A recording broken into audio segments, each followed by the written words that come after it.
Pakyuke kudan dagi alu, Pakyuke sundan dagi anga, Pakyuke tudan dagi ye, Tön yerme çıktı çingi alu.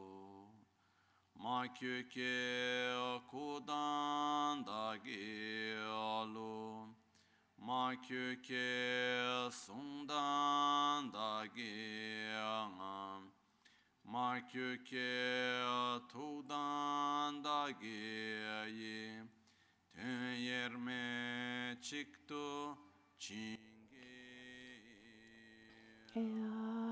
Lob. Om Muni Muni Maha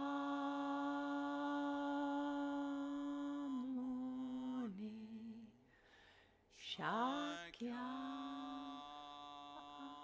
Muni Soha Om Muni Muni Maha Muni Shakya Muni Soha Om Muni Muni Maha Muni Shakya Munye Swaha.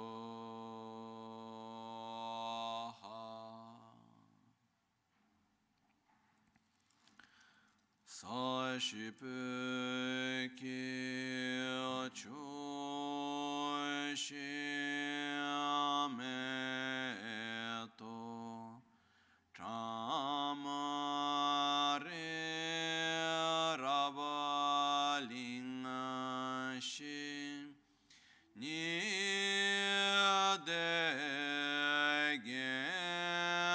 Nidegempadi Sange Shintu Mite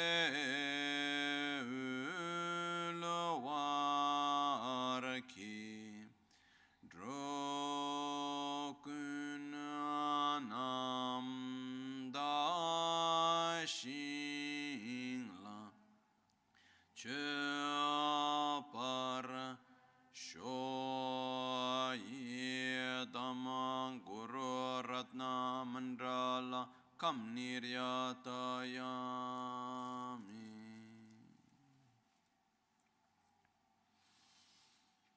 Sangye Chodan Tsoge Chonam La Chancho Pardo Dani Kyapsu Chi Dagi Chishe Gibe Sonam Ki Drola Pinchra Sangye Drupareshu Sangye Chodan Tsoge Chonam La Chancho Pardo Dani Kyapsu Chi Dagi Chishe Gibe Sonam Ki Drola Pinchra Sangye Drupareshu Sangye Chodan Soge Chonam La Chancho Pardo Dani Kyapsu Chi Dagi Chishe Gibe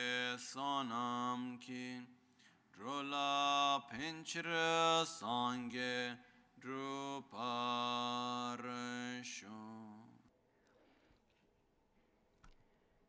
in the Buddha, Dharma, and Sangha, I take refuge until enlightenment.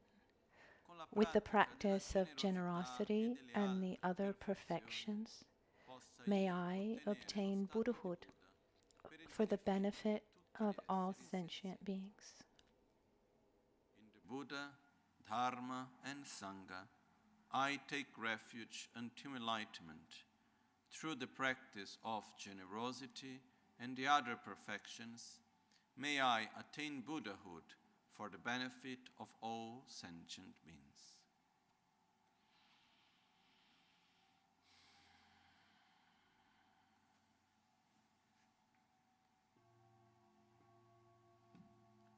Aye ke dan ludan chin ke drubon dan da mi kenam dam drwa kun ge dhanama che tsampa tam che ke tu da ge che ten to.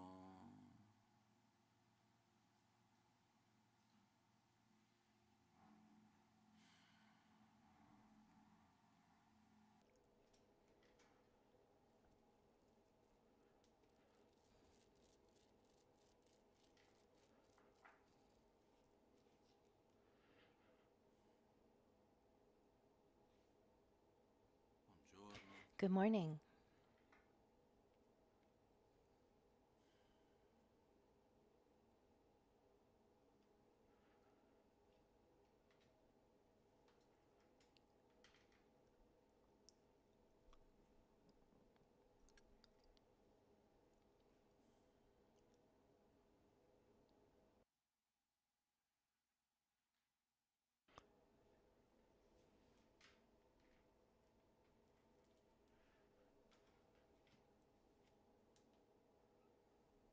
Ogni tanto Every once in a while,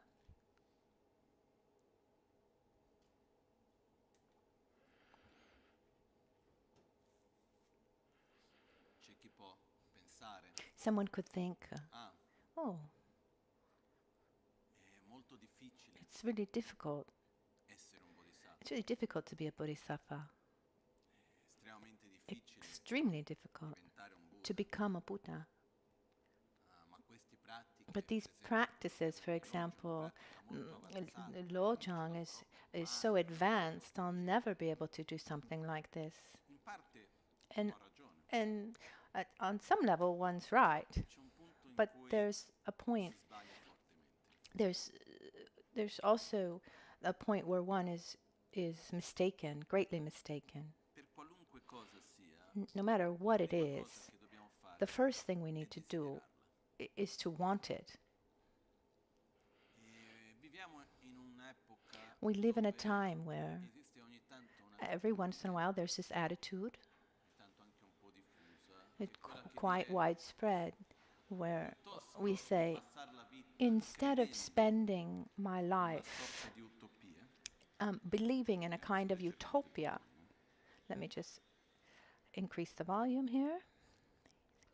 quello che preferisco What I prefer è quella di cercare in qualche is modo di is to try vivere somehow meglio to dove live sono, in the best way possible piuttosto che where I mettermi am, instead a of credere in un'utopia, in instead of qualcosa che non believing potrò in mai a kind raggiungere, of qualcosa che utopia, non something mai sarà that possibile, I'll never be vedo able to di reach, an vivere una unreachable sorta di utopia, un'illusione di and qualcosa, live in a kind of illusion of something, piuttosto che mettere lo sforzo instead su of qualcosa che non credo di ins- poter raggiungere, instead of putting effort into something that I cerco di don't essere believe più that I could ever reach. confortevole qui dove sono. I just try to be more comfortable where I am. Questo concetto. Is this concept clear?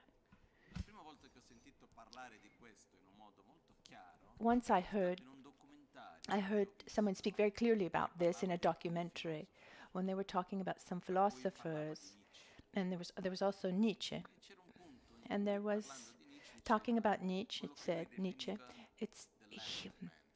you know, he talks about the Nella sua last man, definizione di and in last his man, definition quello of che the veniva last detto, man, vediamo se me lo ricordo bene, what he said. Let me see if I remember it well, but it was something like, this last man sarà will colui be he or she che who guarda le stelle, looks at guarda the verso le stars, stelle looks towards the stars, e dice che and bello, says how beautiful they are. But visto che sono given that they're unreachable, it's useless that I um, even try to reach them. It's better if I just stay comfortably where I am.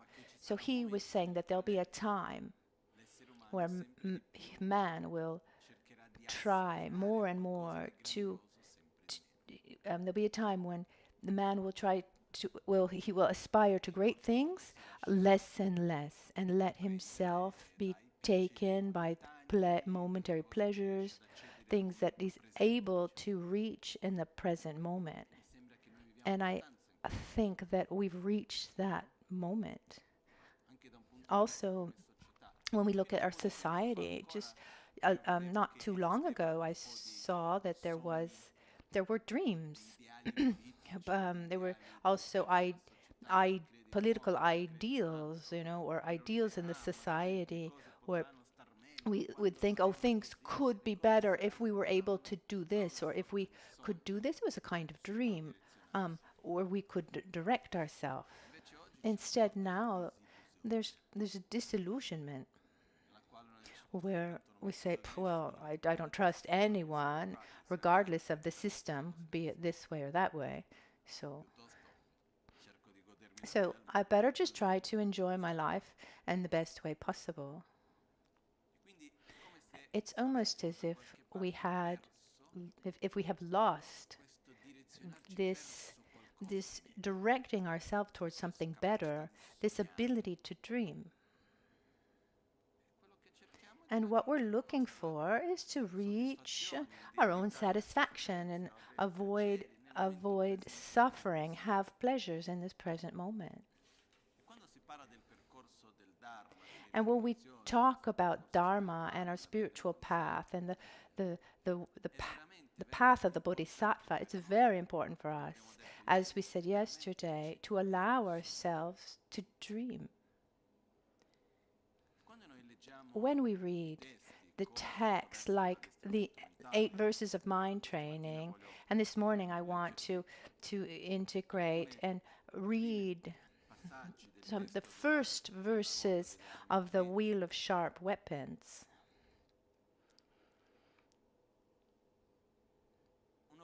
One could say, okay, but being able to do this is even believing that I can do this is very advanced. I mean, we do need a certain level of sincerity. At a certain point in one of the verses of the Wheel of Sharp Weapons says, one who's not prepared to do certain things is useless to try to do them. But one does need to dream. One needs to say, oh, how beautiful it will be when I will be like this. Not how beautiful it would be, but how beautiful it will be. I'm going to get there. And one allows himself to dream. Like the child, the child who wants to be a doctor or an astronaut.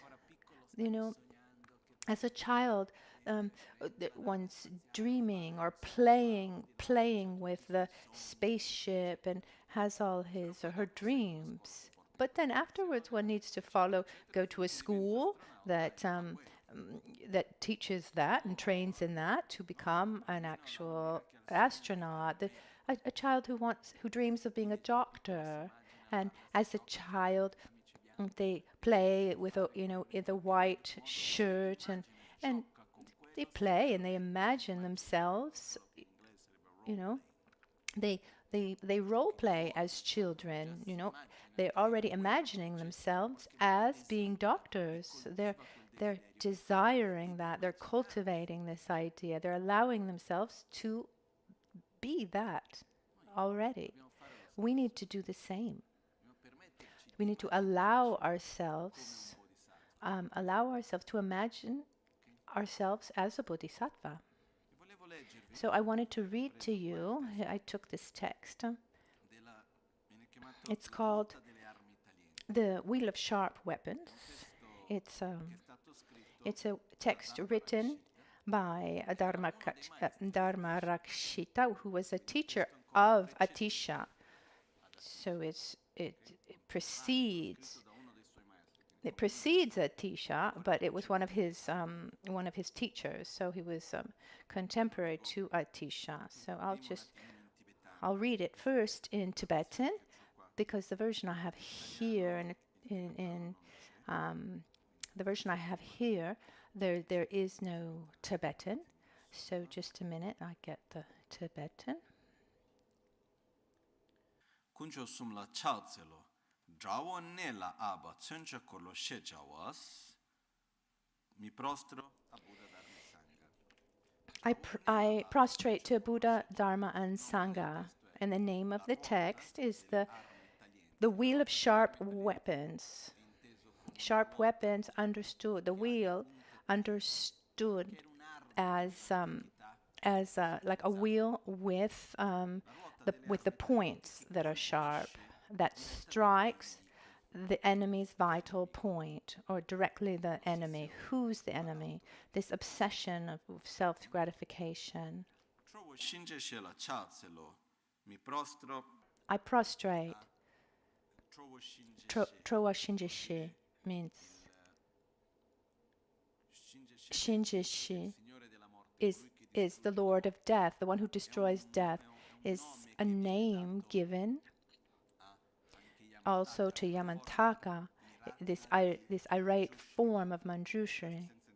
Without getting into details, then we'll just be giving a commentary on the Wheel of Sharp Weapons, and it's not what we want to do today.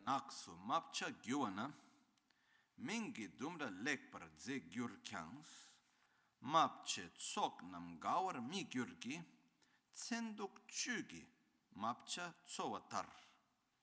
Pawo korwe naksu jukpana, deki palgi dumra ze gyur kyang, pawo thagni chakpar mi gyurki, dunge naksu sempa tsowa yins.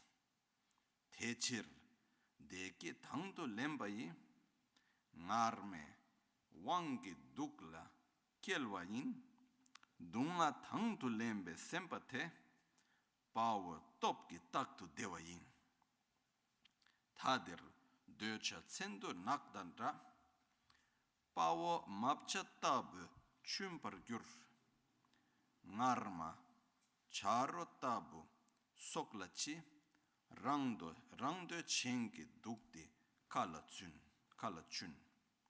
Nyomon shendan teshin charwana charo tabu tarpa sokla trap techir semba mapcha tabuyi tugi nakdan drawe nyomonam chutu gyurla finito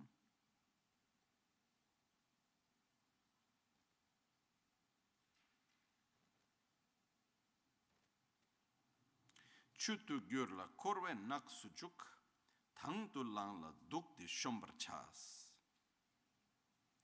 Okay.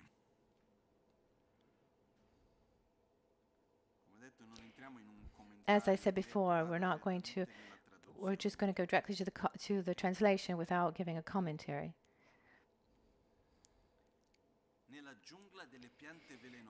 Just as when peacocks wander in jungles of lethal poison,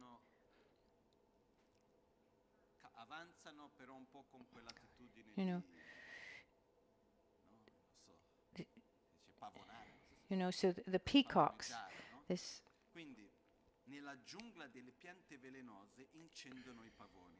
just as when peacocks wander in jungles of lethal poison, although there are extremely beautiful medicinal gardens, the flocks of peacocks do not delight in them, but instead are nourished by the essence of the lethal poison.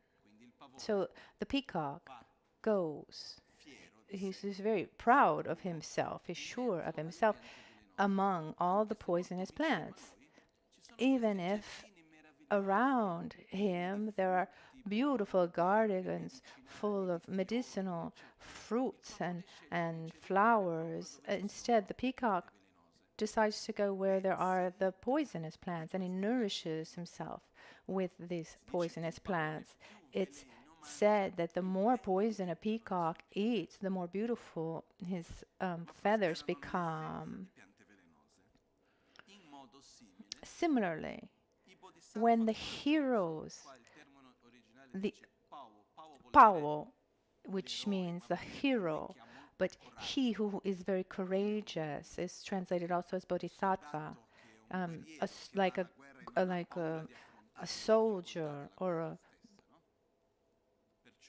who goes into battle. Similarly, when the bodhisattvas, the courageous bodhisattvas, the heroes, remain, they enter the jungle.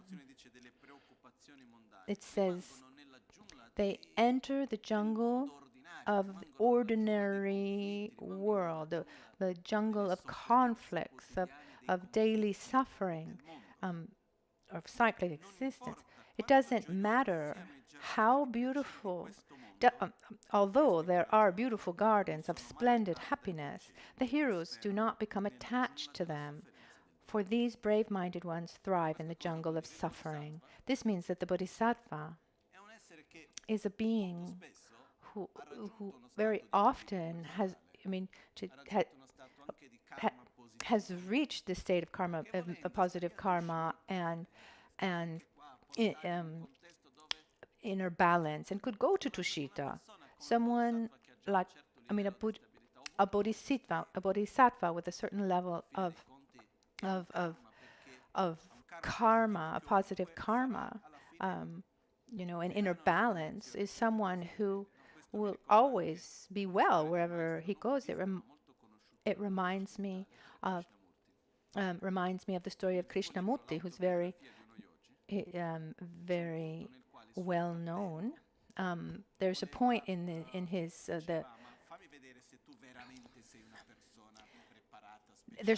his autobiography when his brother said, "Let me see if you are really if you're really prepared." And his brother, he leaves him in the middle of India without money, without anything, and he says, "You need to let me see, who you are, what you're able to do."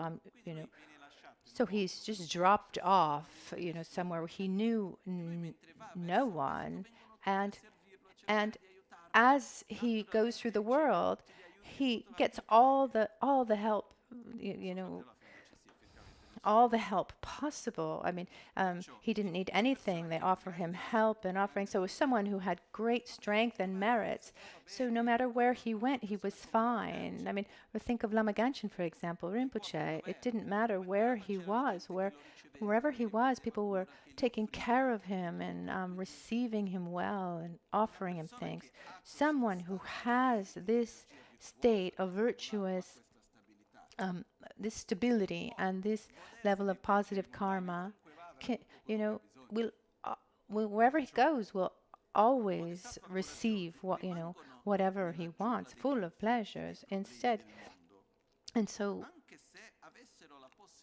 a bodhisattva, even if he could easily access all the mundane pleasures, be in a very pleasurable, favorable condition, having that choice. But instead, these courageous ones are not attracted to mundane pleasures. They're not attracted to richness, to wealth, to mundane pleasures. Instead, what do? They nourish themselves. They prosper in the jungle of suffering. They thrive in the jungle of suffering. They go where there's most need, and they're able to nourish. They're able to grow. They're able to increase their own bodhichitta, being where they're most needed. So just like a peacock nourishes himself from poison and is not satisfied with staying in a beautiful garden that pleases most. A bodhisattva, he or she, who has this possibility to live a life, let's call pleasurable, that we, the way we would consider pleasurable, it'd be served and have access to anything pleasurable. Instead, he specifically chooses he or she chooses to go where there's suffering, where there's need. Specifically, precisely, and he nourishes himself from this, herself from this, because this increases his love and his compassion and wisdom and generates joy being there, because it makes his life meaningful, her life meaningful. This reminds me, once in 1995, 1996, 7, I don't remember exactly when, I was together with Lama Michel Rinpoche. Rinpoche was in Malaysia, and then I arrived later, but now I think actually in that event I wasn't there. But in any case, Rinpoche was in Malaysia, and from Malaysia he needed to go to Sri Lanka, where there was a big congress of alternative medicine, and Rinpoche was often invited. In Malaysia, Rinpoche had many disciples, and he was always very busy from morning to night, and the conference started in the afternoon. So Cozy, his secretary, she organized a trip so that he could arrive. Let's say that it started on Wednesday, the congress, in the afternoon. She organized his trip so that he could arrive on Tuesday, so he could have some time, because he had been seeing people morning to night. Mr. Koch, one of his disciples, who had rented an enormous room, like this big assembly hall, and thousands of people would come, and they would come to the healing pujas and come to see him, and I really saw things that were out of this world.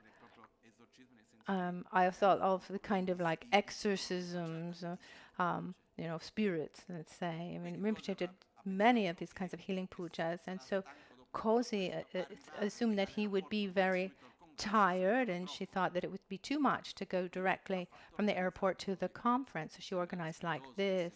She thought it was very respectful towards him, and so they get to Sri Lanka, and Rinpoche asked, "So where's the conference?" And Cozy said, "No, Rinpoche, it's tomorrow." And he said, "And now what are we going to do?" He said, "Now you rest. Just relax a little bit. It's tomorrow." And he said, "What? With all the people who needed me in Malaysia, now I'm just here doing nothing?" And he told her not to ever repeat something like that. And it was very clear with Rinpoche. He wasn't here to enjoy himself. He was here for us, and it gave him strength. So just like the peacock nourishes himself with poison, the bodhisattva nourishes himself with joy. It gives him strength to be amid the suffering, so that he can help.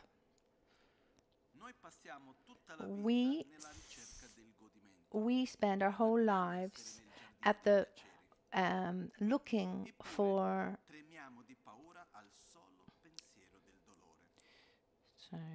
because of that, those who are under the power of the cowardice that eagerly pursues happiness and pleasure, they spend their time in suffering. We suffer so much more for the fear of suffering than the actual suffering. I mean, how often are we pre-suffering, or post-suffering that has something that's already happened? So we spend a lot of our time suffering for something that doesn't even exist.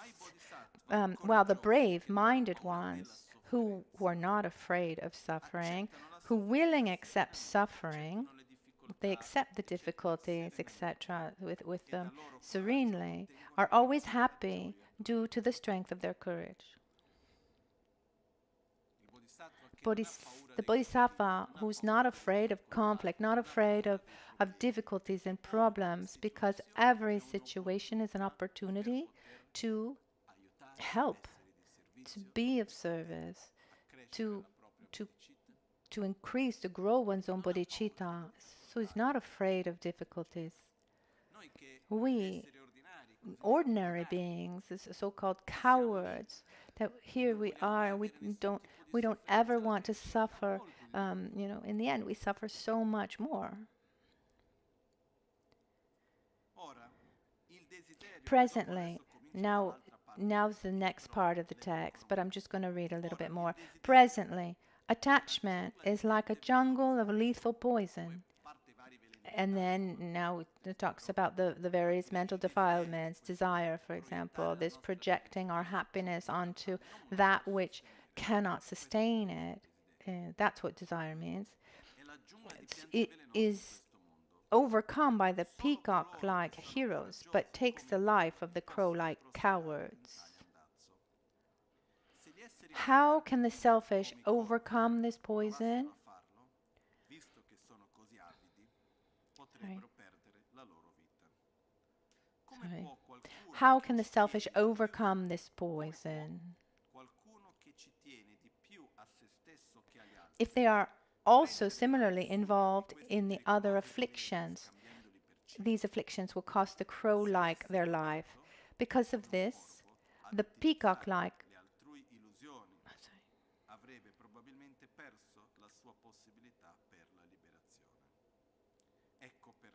It's because of this the peacock-like brave-minded ones combine the afflictions, which are like a jungle of poison, into an elixir. They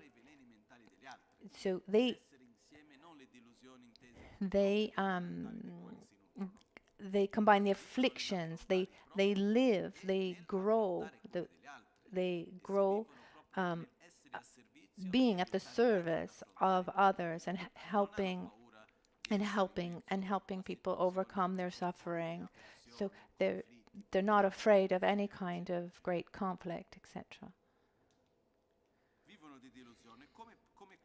They combine the afflictions, which are like a jungle of poison, into an elixir and enter the jungle of cyclic existence.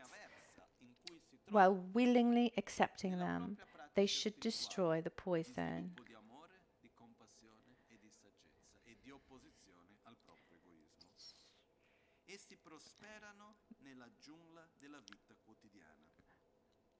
Tutto ciò che gli si presenta, essi lo accettano sempre, mentre distruggono il veleno dell'aggrapparsi ai desideri.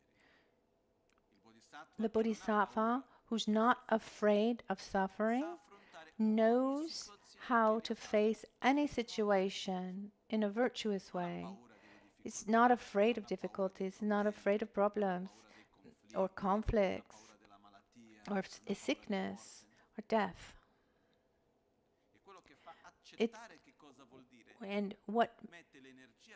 When he puts the energy towards the solution and something virtuous instead of being attached to the problem, we cowardly beings. The complete definition is beings. We're actually miserable, childish, cowardly beings. We're childish because we're selfish, obsessed by our own self-gratification. We're cowardly because we're afraid of suffering. We're afraid of suffering in general. And we're miserable as a result of the first two, because we live in this state of pre-suffering, suffering, and post-suffering. So, the bodhisattva prospers in the jungle of the daily life, and they willingly accept it all. They never go against. There's in a state of being where, he doesn't suffer because reality is not the way he would like it to be. He interacts in the best way that he can, and being a positive interdependence in the reality that surrounds him, but it's not grasped at an idealized idea of how reality should be. And he works to make that reality better for himself and for others. So while willingly accepting them and destroys this grasping at self, destroys this grasping at self pleasures. Presently, for those circling without freedom, self-grasping is Mara's messenger.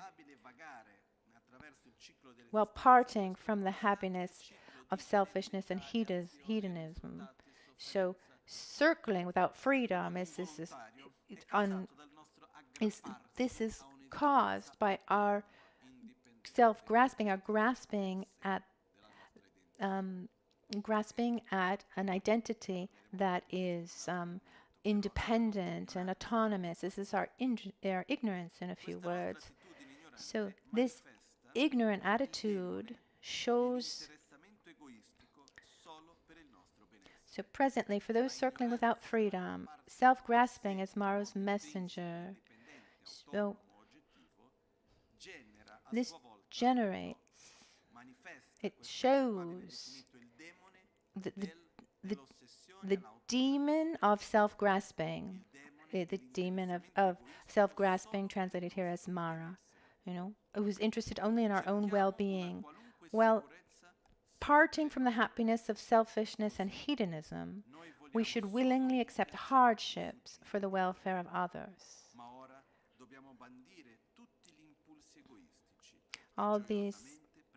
We should let go of all these selfish impulses and accept the hardships for the welfare of others.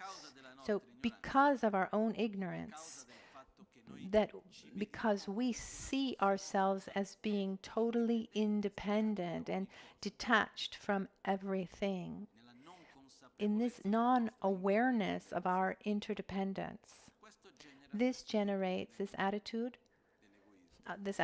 of selfishness and an obsession with self-grasping. And through this obsession with self-grasping, our priority is our own pleasure and avoiding suffering at the service of the I and the my. And we live life for this, through this, and we're not able to transcend this obsession for self-gratification, which also makes us cowardly because we're afraid of suffering, and then we end up suffering much more. If we take for a person who has a real altruistic attitude and who is not afraid of facing difficulties in life, someone who can help, he's not afraid. Instead, someone who is strongly obsessed with his own happiness, who suffers more? I mean, the one who is obsessed with his own self-gratification suffers much, much more. Instead, we need to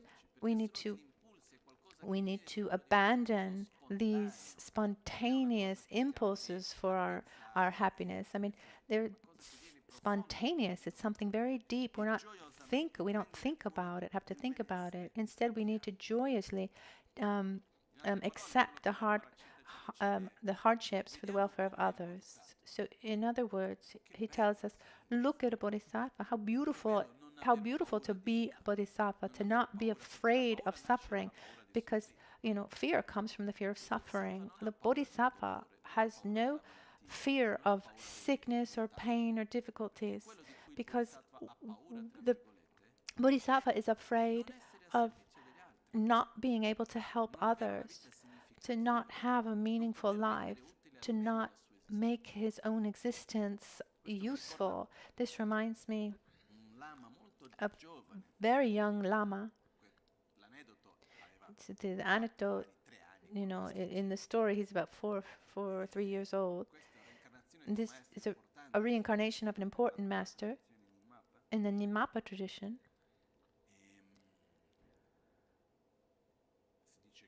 It's Jigu Khyentse Rinpoche's reincarnation, it's said. And he was recognized very, very young.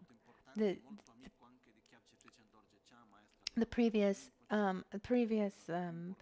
his previous life was also very, very close to the previous life of Geshe Rinpoche, and so he's recognized as the reincarnation of this master when he was very, very young. And at a certain point, the monks and masters come and they invite him. They invite the parents to follow the path to follow the path of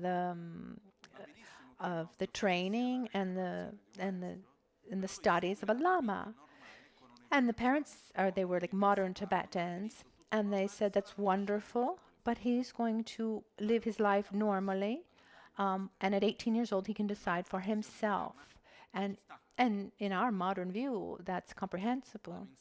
And the monks and lamas accepted, but of course they had to accept the desire of the parents.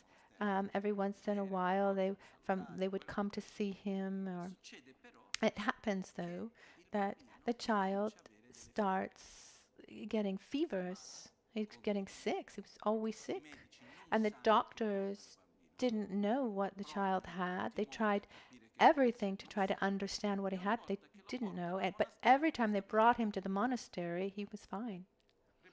They would bring him home back and he would get sick.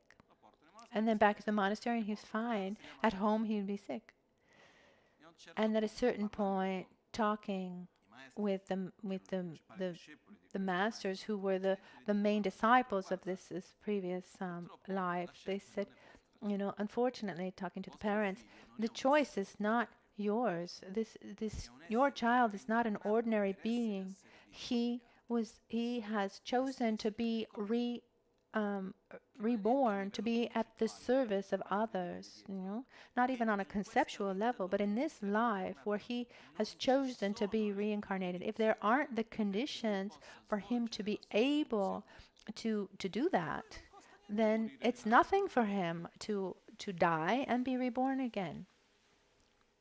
And the parents, at a certain point, they had no choice but to understand and let him follow this path. This to say that a bodhisattva, a realized being, you know, the essence of the life is to be at the service of others. And he's not afraid of sickness. He's not afraid even of death. He's not afraid of poverty or conflicts. He's not afraid of what we're all afraid of normally. He's not afraid of pain. What's he afraid of? You know, so-called fear. He's to not use his life in a significant way, a meaningful way. So wherever he or she is, he puts himself at the service, makes himself useful. And in this way, his or her life is joyous. There's a joy at the basis of everything that comes from love. The joy that comes, it's the joy of love together with the harmony of wisdom. Wherever the bodhisattva is, he's joyous. When things are harmonious, he's joyous. When there are conflicts, he's joyous too. He doesn't, I mean, his mood doesn't change. Rinpoche would call this ronya, which means ro is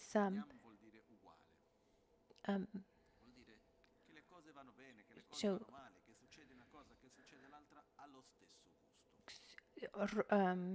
ro is the taste, and yam is the same. So everything is the same taste, whether it's good or bad.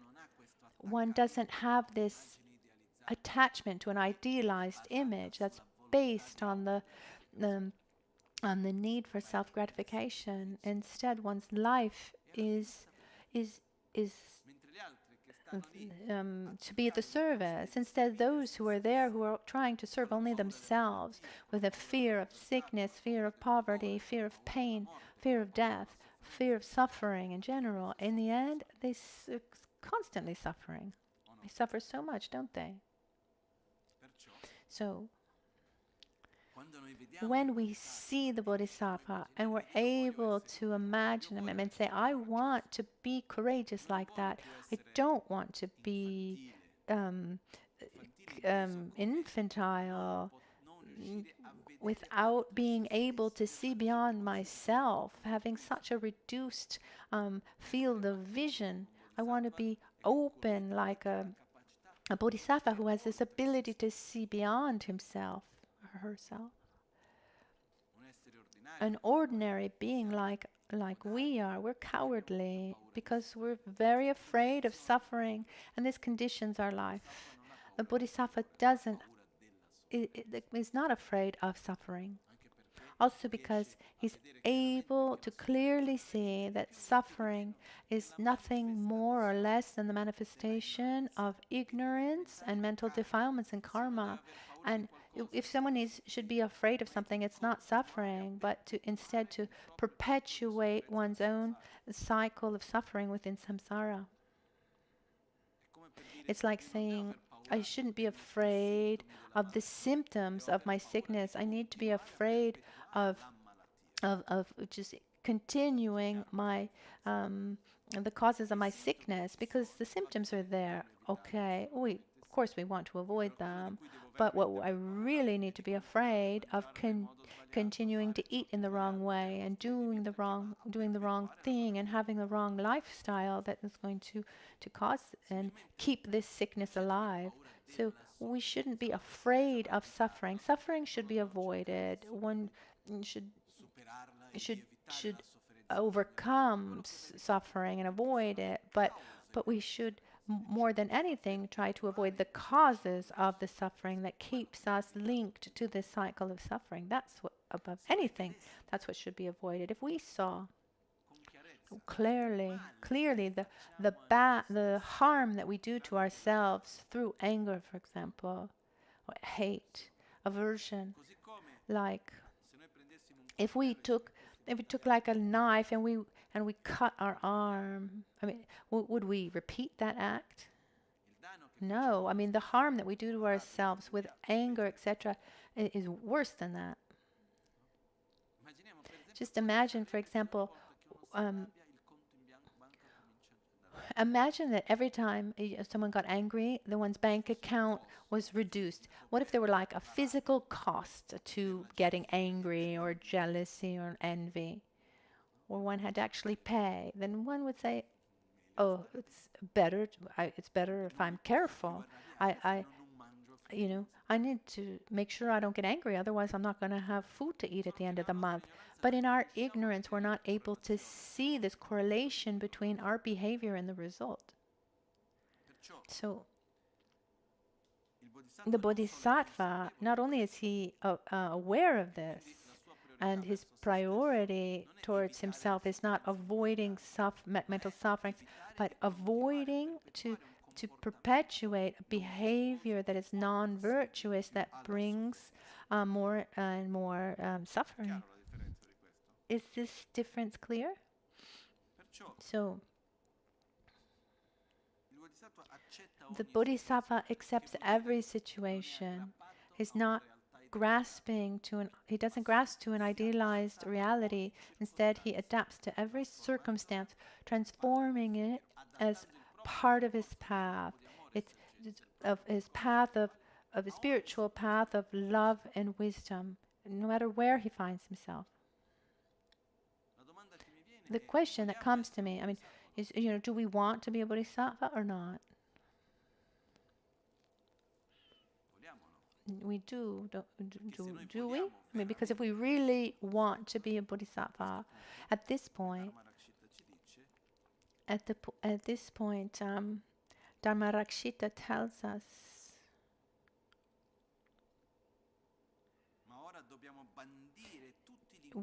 we need to abandon all the selfish impulses and joyously accept the hardships for the welfare of others.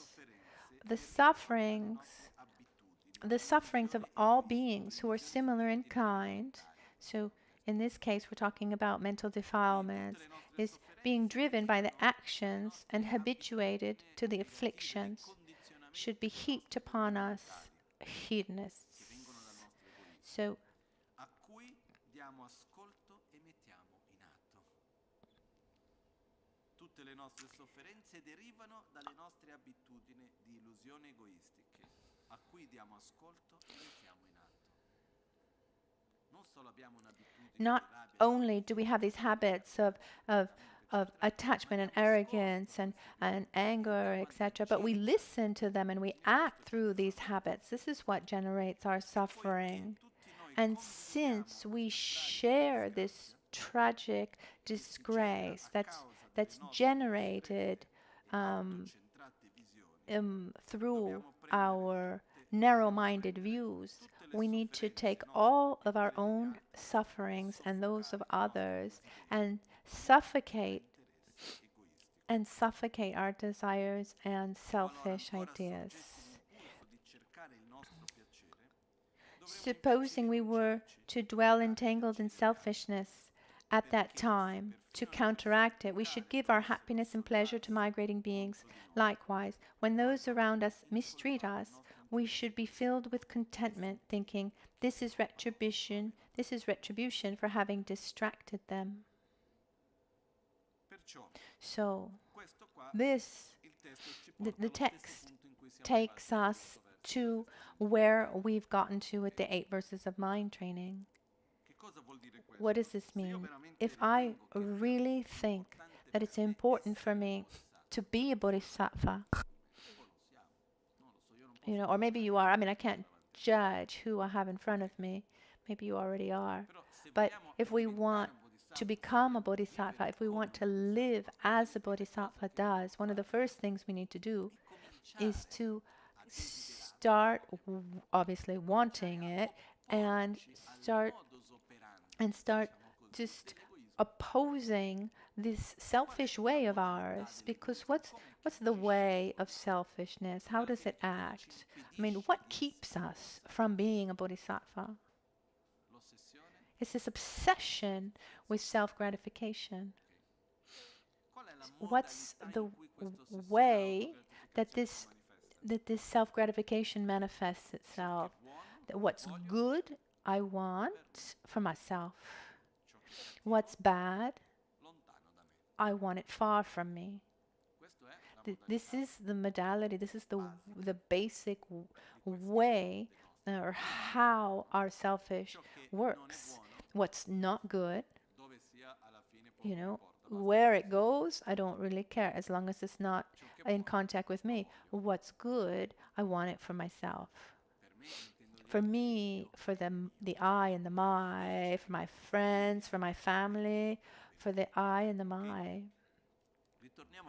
Getting back to the 8 verses of mind training, and another time I take the commitment of reading all of the verses of the Wheel of Sharp Weapons, and we read 8 verses of 100, more than 100 verses. This is just the introduction, and then there's the whole part that talks about the actions and the results. Just out of curiosity, let's read 1 or 2. When our bodies are painful due to great sicknesses that we cannot handle, this is the Wheel of Sharp Weapons that comes back with a full cycle that comes back to us, given the mistakes we've made for having hurt and harmed other people. So the Wheel of Sharp Weapons, after a full cycle, comes back to me. So the text is very powerful. It's very strong. It just means that when we experience a suffering, instead of trying to blame someone or something, we look at what those causes are that generated that suffering, and we put our energy into generating an antidote and positive causes. And now we're not going to get in. There's 119 verses in this text, and so we're not going to go into it. I just wanted to take this text and since we were talking about the importance of the bodhisattva, and I wanted to look at this aspect of the bodhisattva as being a very courageous being, and and the way that it's really beautiful and important, the way that Dharmarakshita introduces the bodhisattva. Mi nødan dongalkun, mai nødan dongalkun, sangue dalla lembrascio. In breve, in short, may I offer to all my mothers, all the sentient beings, mother sentient beings, but literally to all my mothers, both actually and indirectly, whatever will benefit and bring them joy. And may I hiddenly accept on myself all my mother's troubles and woes. Ripassiamo il testo del tibetano. Dorna, in breve, in essenza, modan gyupai, direttamente e indirettamente, dorna modan gyupai, pende manam kun la buls, mai nödan dungalkuns, dalla lembrascio. La mia lettura del testo è un po' diverso di come è stato tradotto, perché tradotto parla di realmente e indirettamente, come se facesse riferimento alle madri che sono madri realmente, madri indirettamente, no? Il reale e indiretto fa riferimento alle madri. Secondo me no, perché dice Dorna ngodan gyupa yi pendes, perciò in essenza, in breve, tutto ciò che io ho di virtuoso direttamente, che vuol dire quello che io sperimento in questo momento, e indirettamente le cose positive che io andrò a sperimentare nel futuro, ciò che in questo momento io non possiedo ancora ma che un giorno potrò venire a possedere, tutto ciò che esiste di positivo, di virtuoso, di gioioso, di positivo, direttamente e indirettamente, possa tramite questo, possa io offrire Bull a tutte le madri. Le madri fanno riferimento a tutti gli esseri senzienti. Ok? Quando qua dice alle madri, vuol dire, esiste un termine che è anche Masemchen, che vuol dire esseri senzienti madri. Poi entreremo a spiegare il perché di questo. Quindi il testo dice Dorna ngodan gyupai pende manam kun la buls. Io offro a tutte le madri tutti i benefici diretti e indiretti. Mai nödan dungalkun, samme dalla lempersho. Nö vuol dire danno, quindi ciò che sono, danno si intende le malattie, le difficoltà, i conflitti, la povertà, quelle che sono le difficoltà, no? Quindi i danni che uno possa subire e le sofferenze, no? Qua è stato tradotto come i problemi e i guai. Sarebbero i conflitti, i problemi, quindi i danni e le sofferenze, dungal. Quindi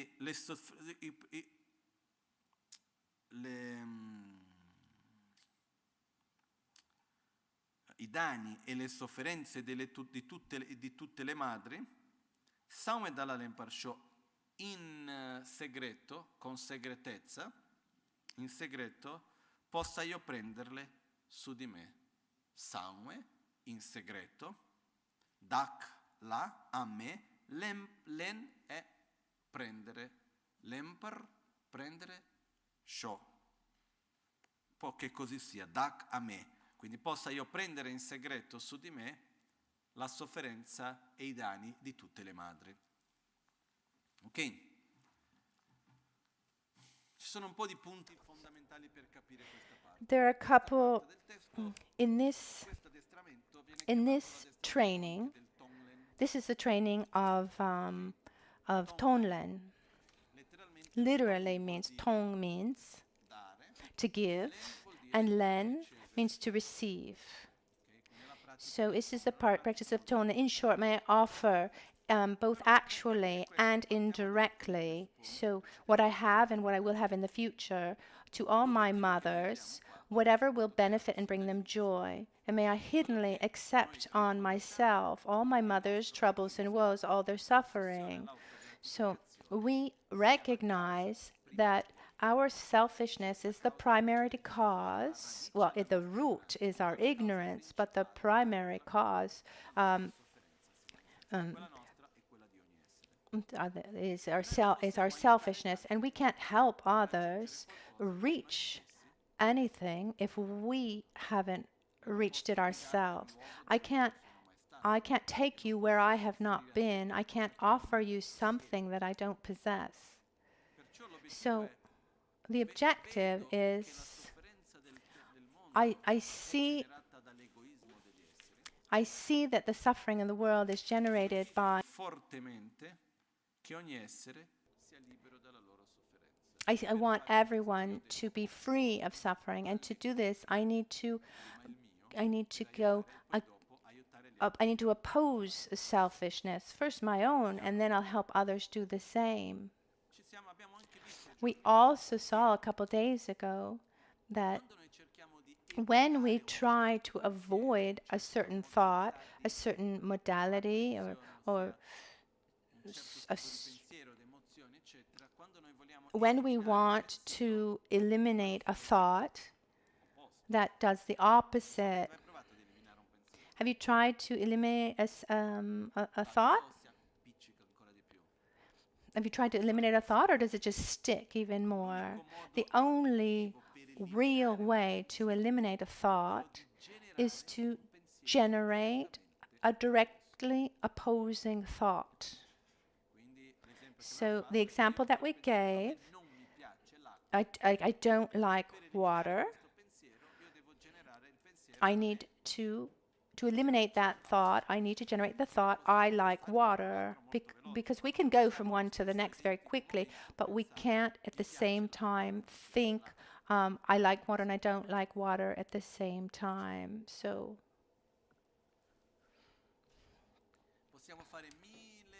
we can do thousands of reasonings. I shouldn't be selfish, or but the only way to really avoid our selfishness, to oppose it,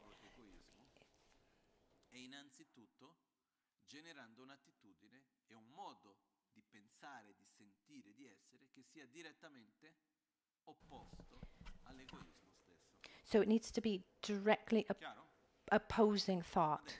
So as we saw, selfishness, for the way of selfishness is we've seen this. What's good I want for myself, what I don't want I want far away. So what's the opposite of that? What's good I offer to others. What is not good I take onto myself. It's difficult, isn't it? Why is it difficult? Because we're trying to do this on the basis of the state in which we are, where we are obsessed with our own self-gratification, and my own happiness is my priority. So it becomes painful to do this. Okay, but it's a training. It's not that right away physically we take on these sufferings and pains. So briefly, so in short, may I offer to all mother sentient beings everything that is positive and good. What I've created in the past, what I have in what I'll create in the future, what's mine and what's thine, and may the sufferings of all beings, what we take on ourselves are the feelings of suffering of beings, their mental defilements, and their negative karma. So I take on to myself, I take on to me the mental defilements, the negative karma, and the suffering of other beings. And there are also their manifestations of suffering, conflicts and poverty and sickness, etc. How does this happen? There's some very important steps to follow it in Tonlan. The first times I taught this, Lama Ganchen asked me, "But how are you teaching this? Explain it to me." And I had started teaching the Tonglen using as a guideline a text that was written by Kyabshin Tisha Dorje Chang, the master of Lama Ganchen, and this one teacher took he took these teachings of Kyabshin Pabonka Rinpoche and Kyabshin Trimpo Rinpoche, and he put these important texts of these two masters together, and then there's a part that was dedicated to Lojong, and I don't now know if it was Pabonka Rinpoche or Atisha Rinpoche who wrote this. And here it's very detailed in questions and answers on how to practice. And I had read that, and I was using that as a guideline. And then I explained that to Lama Ganchen. He said, "Okay, if you do like this, it's okay." So how did I do it? First of all, before taking the negativities of others onto us, and to understand this, let's go quickly, since we have the text.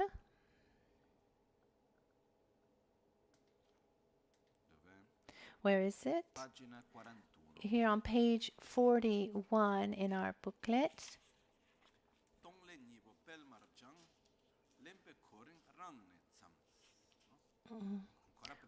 Even before speaking Tibetan.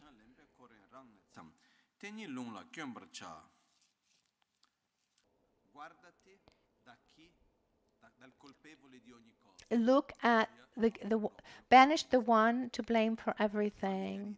Meditate on the great kindness of all beings. Literally, it says, familiarize yourself with the kindness of everyone. Practice a combination of giving and taking. Pelmar means they should be done one after the other, alternately. Giving and taking should be practiced alternately. So giving and taking should be practiced alternately, and you should begin by taking from yourself, or taking literally. It says the ordiner starts with taking on. You can translate it as taking onto yourself or from yourself. So the first step, what is it? To do this meditation, this practice correctly, first of all, we need to have clarity that the one to blame, the one to banish, and the one to blame for everything is our selfishness that generates every form of suffering. So I want to avoid selfishness. I want to get out of samsara. I want to help others. This is the basis of this practice. And I feel affection towards others. I familiarize myself with the kindness of others. At this point, we visualize. This is a visualization with. This is a meditation with visualization. So we visualize at our heart a kind of black mass. I like thinking of it, maybe like the two hands put together. That's it's at the center of our heart, the center of our chest. This is a preliminary part to the Tonlan, but it's very important. And this is the one that Lama Ganchen was asking me about. He was asking about how I was teaching it, but often it's not explained. but we shouldn't skip it. So the first thing, we imagine this black mass at our heart. This black mass represents our selfishness. So we give form to our obsession with self-grasping, form to our selfishness. This black mass at our heart. This black mass it absorbs all of our negativities, the anger, jealousy, it's attachment, envy, fears, anxiety, etc., etc. All of our negativities and the karmic force of the past, all of our suffering,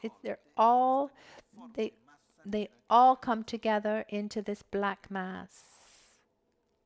Let's imagine it being very dense. It's like tar. It's something gross. It's disgusting. It's very, very dense, and it's heavy. It's something. I mean, we feel the weight of it, and if we imagine it, and we can feel the weight of this black mass at our heart.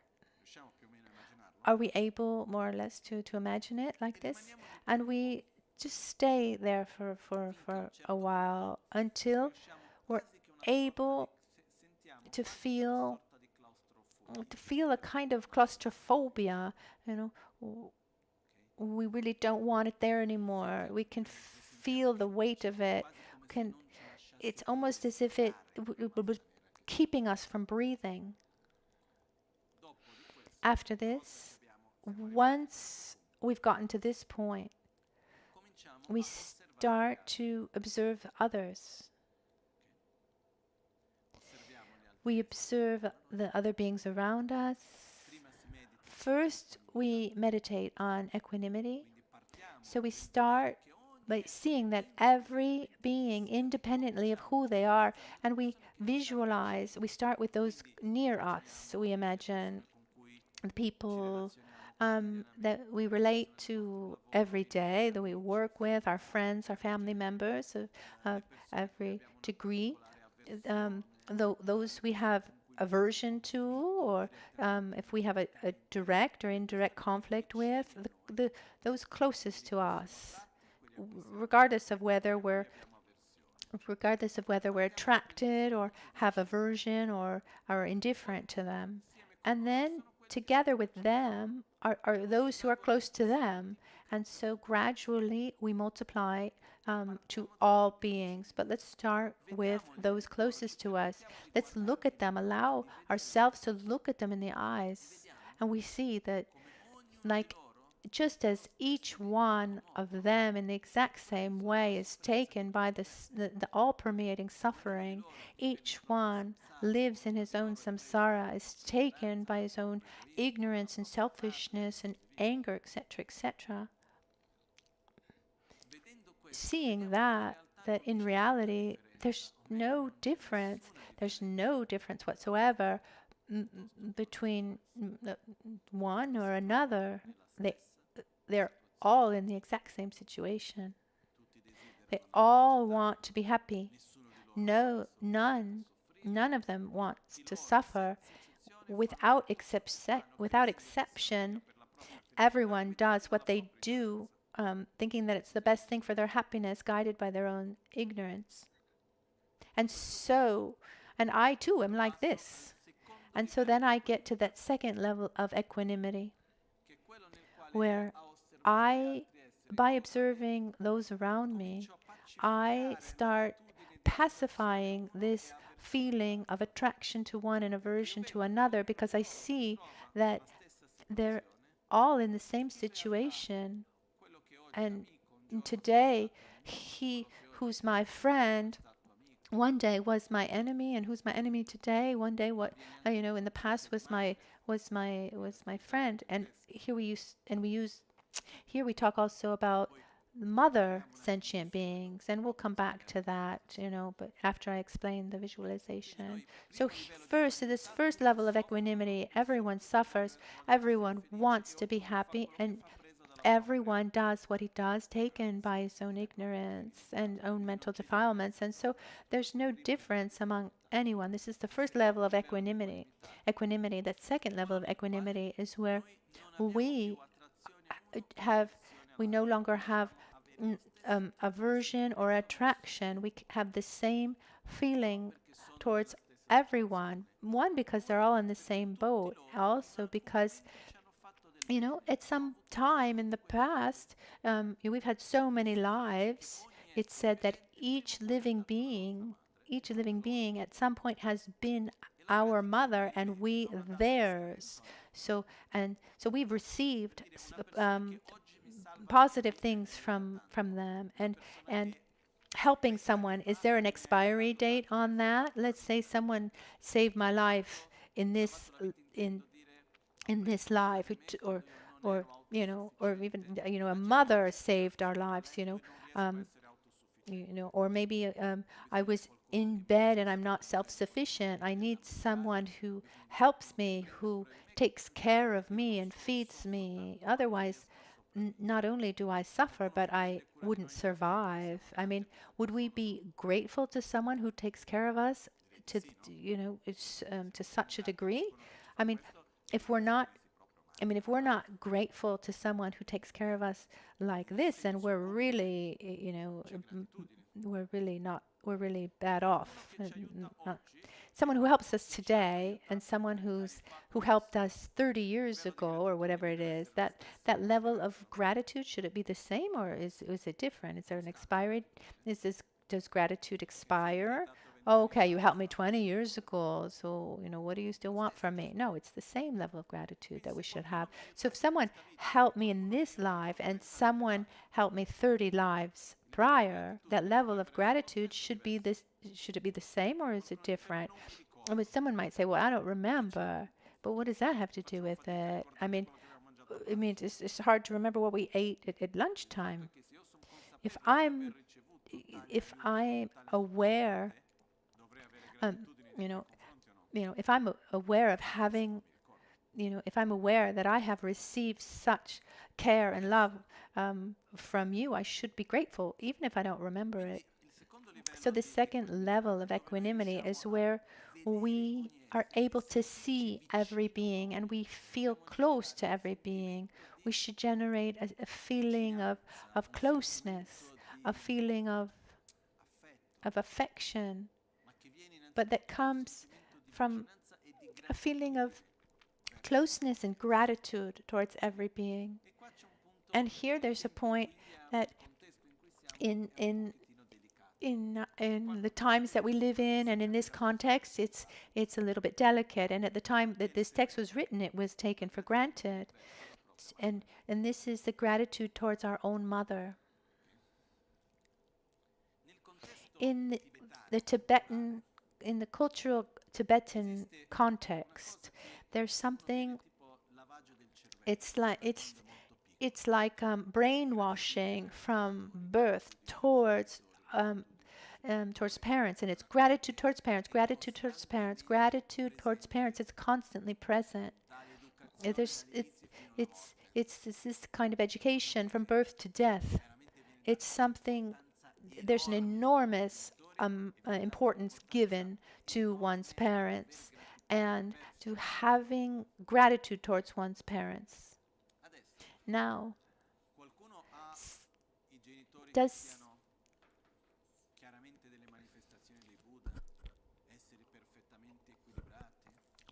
anyone have parents who are the clear manifestation of Buddhas, absolutely perfectly balanced? Or have your parents ever done anything to you that you feel has hurt you? Is there a parent that is able to not hurt somehow his children? I don't think so. I mean, this is one point.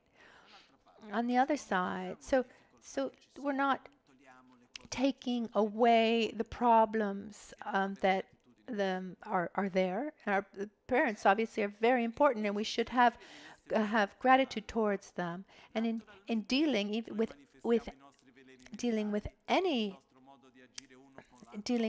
sentient being, this interaction can bring problems or conflicts. I mean, any human relationship, not just with parents, but when we were children, when we were newborns, what happens to a newborn? Can he survive alone? Let's take a newborn and we just leave him alone.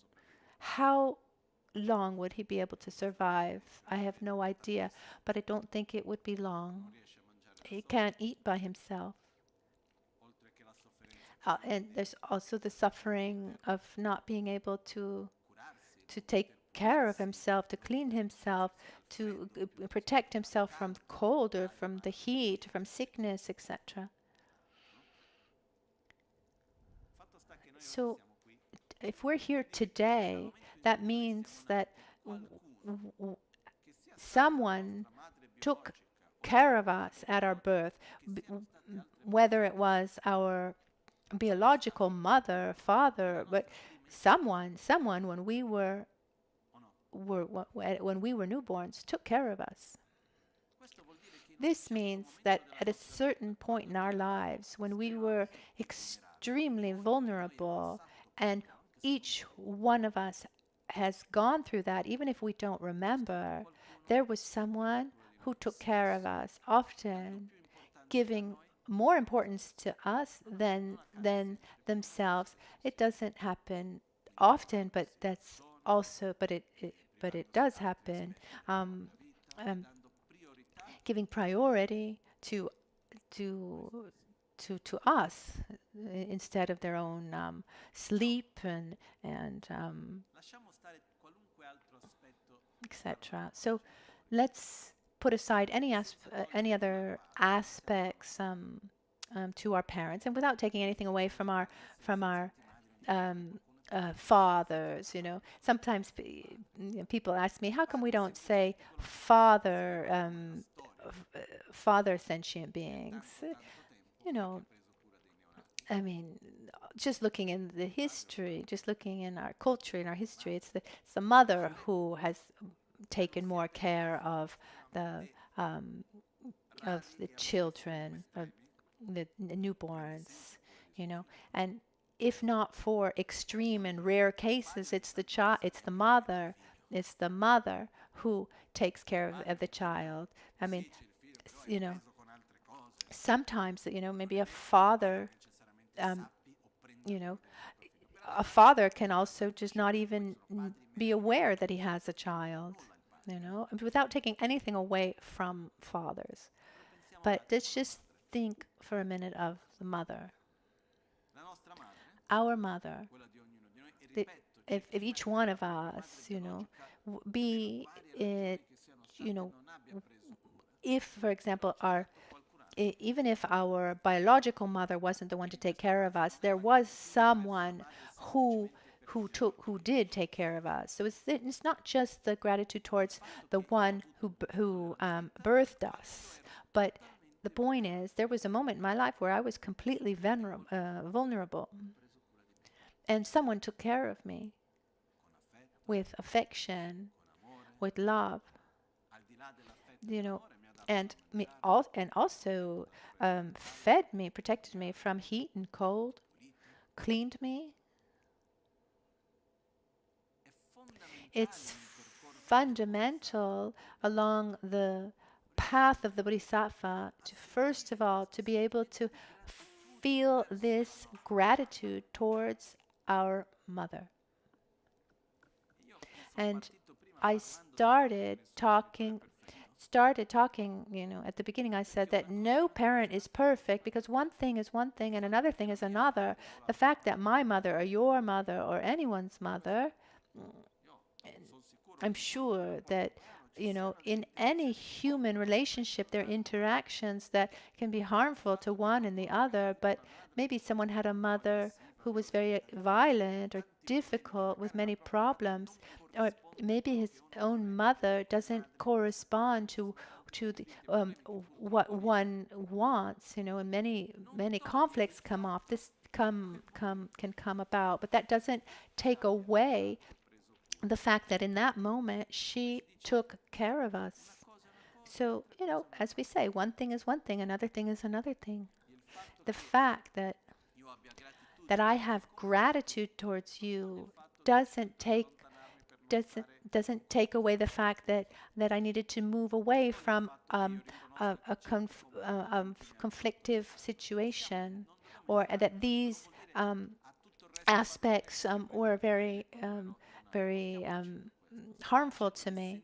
Here we're talking about feeling gratitude for what we did receive. Just that. And it's fundamental in this moment to allow ourselves to imagine ourselves, not a child, no, us, in a vulnerable state like this, with a person, our mother, who's taking care of us, and feel gratitude towards her.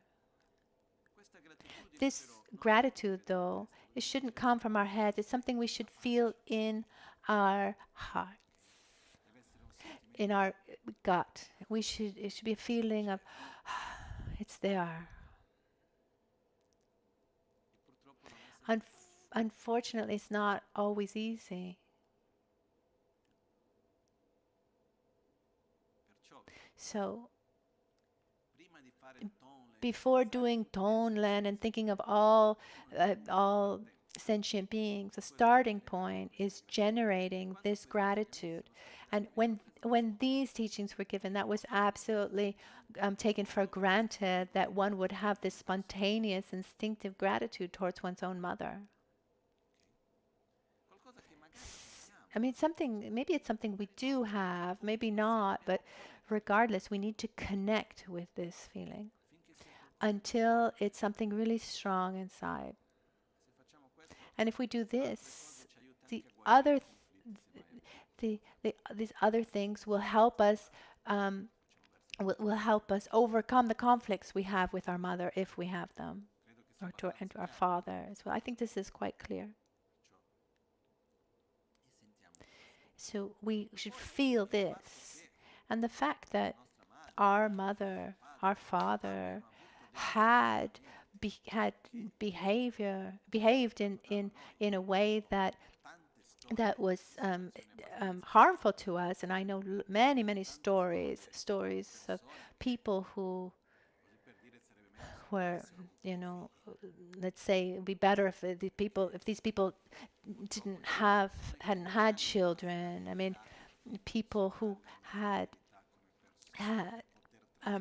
because perhaps they weren't people who had that kind of inner balance to be able to pass down anything positive to their children, or if they're so overcome by their self grasping that that's what they transmit to their children. I know so many stories.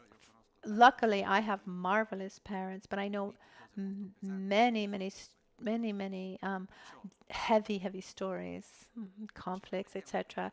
So before anything, we allow ourselves to feel gratitude for what we received. Afterwards, we allow ourselves to see this dark part where there's resentment, where there's pain. And in front of that, we try to see in our mother, in our father, that they did what they did, guided by their own ignorance, by their own selfishness, by their own attachment, by their own fears, just as I do too. And we should have compassion towards them instead of aversion. So we start with this feeling of gratitude. We get to a feeling of compassion because from gratitude creates closeness. So we see their mental defilements and their suffering and their conflicts, and we recognize that in the things that they did that weren't positive towards us or towards others, it's just all fruit of their own ignorance and attachment and fear, anger, jealousy, selfishness, etc. Just like in us and in others, and we see that all permeating suffering, and we allow ourselves to see them in their cycle of samsara. We generate this desire towards our mother, towards our father, that this desire that they be free from this cycle of samsara, of mental defilements and actions and karma. We desire this deeply until I strongly, strongly desire that you be free from suffering. I have a strong gratitude. I will do what I can to help you. What I can do, what I'm capable of, I'll do. So this should be generated first towards one's own mother and one's own father. Once you've done this, and we expand, it goes out, and we get then to, in this life, I have a mother and I have a father. And what about in my previous life? Probably too. I mean, what are the alternatives to not have parents? You can be born as in the God realm, in the hell realm. These are two births.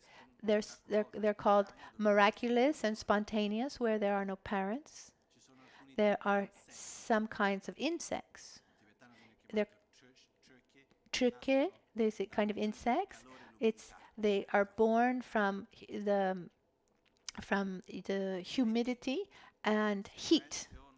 In Tibetan said like. But if you're born from an egg, or if you're born from the mother's womb, then you always have a mother. And look at any form of animal. It's the mother who takes care of the child. Some animals actually give their own lives to actually feed their offspring, or to save their offspring. They maybe need to eat the weakest of their offspring to feed the stronger ones. I don't think that would be something absolutely pleasurable. So we in all the lives that we've always had a mother who has taken care of us. So our logic follows. If we've had innumerable previous lives, and in most of those lives we've had a mother. So every being that we meet sooner or later was our mother, and we a mother to them. And so some might say, okay, so we're even. No, it's about taking that feeling of gratitude and love and compassion that we can generate towards our mother in this life, and see that even another being who now shows himself differently, maybe that even that person was my mother, and so we're expanding that feeling also towards others.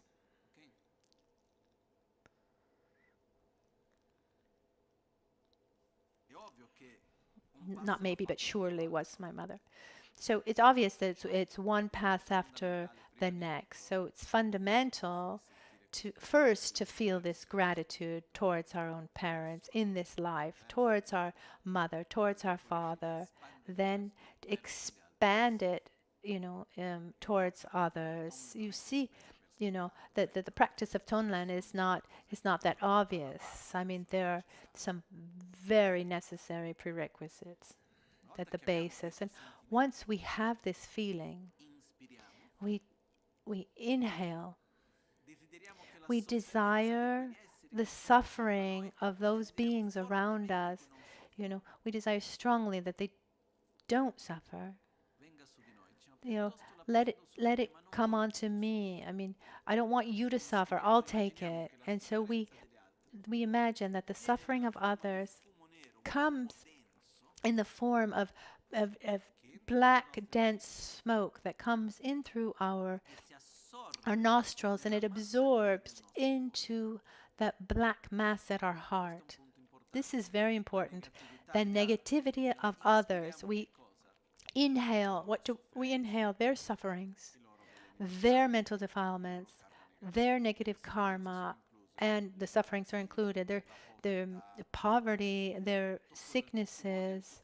You know, however that mental or physical suffering manifests, it comes to us in the form of black smoke. It comes into our nostrils and absorbs into the black mass at our heart. When it absorbs into this black mass at the heart, it's like two negative forces. So when they meet, they eliminate each other. Also in math, it's like in math, you know, a double negative makes a positive. So two negative forces, one against the other, actually they eliminate each other. So as this black smoke comes in and absorbs into the black mass at our heart, that black mass becomes weaker, slightly weaker. And we go out, and then we keep on doing it. We breathe in, and we take on the negativities, and we concentrate on their sufferings, and then we can concentrate on their mental defilements, and one at a time, or then their negative karma. We can concentrate on specific beings, and then we can open it up. We leave your creativity and your imagination free. And first we inhale. The negativity goes into the black mass of selfishness at our heart, and then we exhale, and we manifest light and nectar, everything that we have that's positive, indirectly or directly in this moment, or everything positive that we want to offer, that we have or will have. So this light nectar goes to all the beings, adapting to their needs. Food for those who are hungry, medicine for who's sick, heat for who is cold, or fresh, if coolness for someone who's hot, etc. Helping someone materially, then emotional help, and protection, until that light transforms into dharma. And so each person can develop and reach states of happiness and wisdom, and be free permanently of all their suffering. So we inhale negativities in the form of black smoke, and into black smoke, and we exhale light and nectar. We offer our qualities, our joy, this positive energy that we've accumulated in the past, that we have in the present, that we will present in the future, our positive karma that we have stored. We offer all of that, and that manifests into what one needs most. And as you go on with the practice, as beginners at the beginning, it's better to take some time at taking, and then you dedicate some time or giving. That's just a couple minutes. There's not a precise moment, because with a more advanced practice, one takes and when it inhales, and then gives as he exhales, because it's very short time between inhaling and exhaling, so it becomes difficult to really concentrate well on this. So we can give emphasis to inhaling when we're taking onto ourselves. We can inhale and exhale many times, but we give emphasis on inhaling and taking, and then we can then give emphasis to the actual giving. And then when you have more familiarity with it, and you have more familiarity also with meditation, then you take when you inhale, and you give when you exhale. I think that's quite clear. As we go on, what happens inside of us? That black mass becomes weaker and weaker, and the suffering of others becomes less. The ideal thing is to get to the end of meditation where beings don't suffer anymore, and that black mass at the black mass at the heart is no longer there. Like two forces that eliminate each other. And we stay in a state of rejoicing where we feel the joy and the happiness of others. So this state of love and joy for the fact that others are well, and we have this feeling of lightness. We don't have that burden and weight of this grasping at self-gratification, the weight of our selfishness. Now, there's a key point in all of this. And the Geshe Chekawa describes where he says,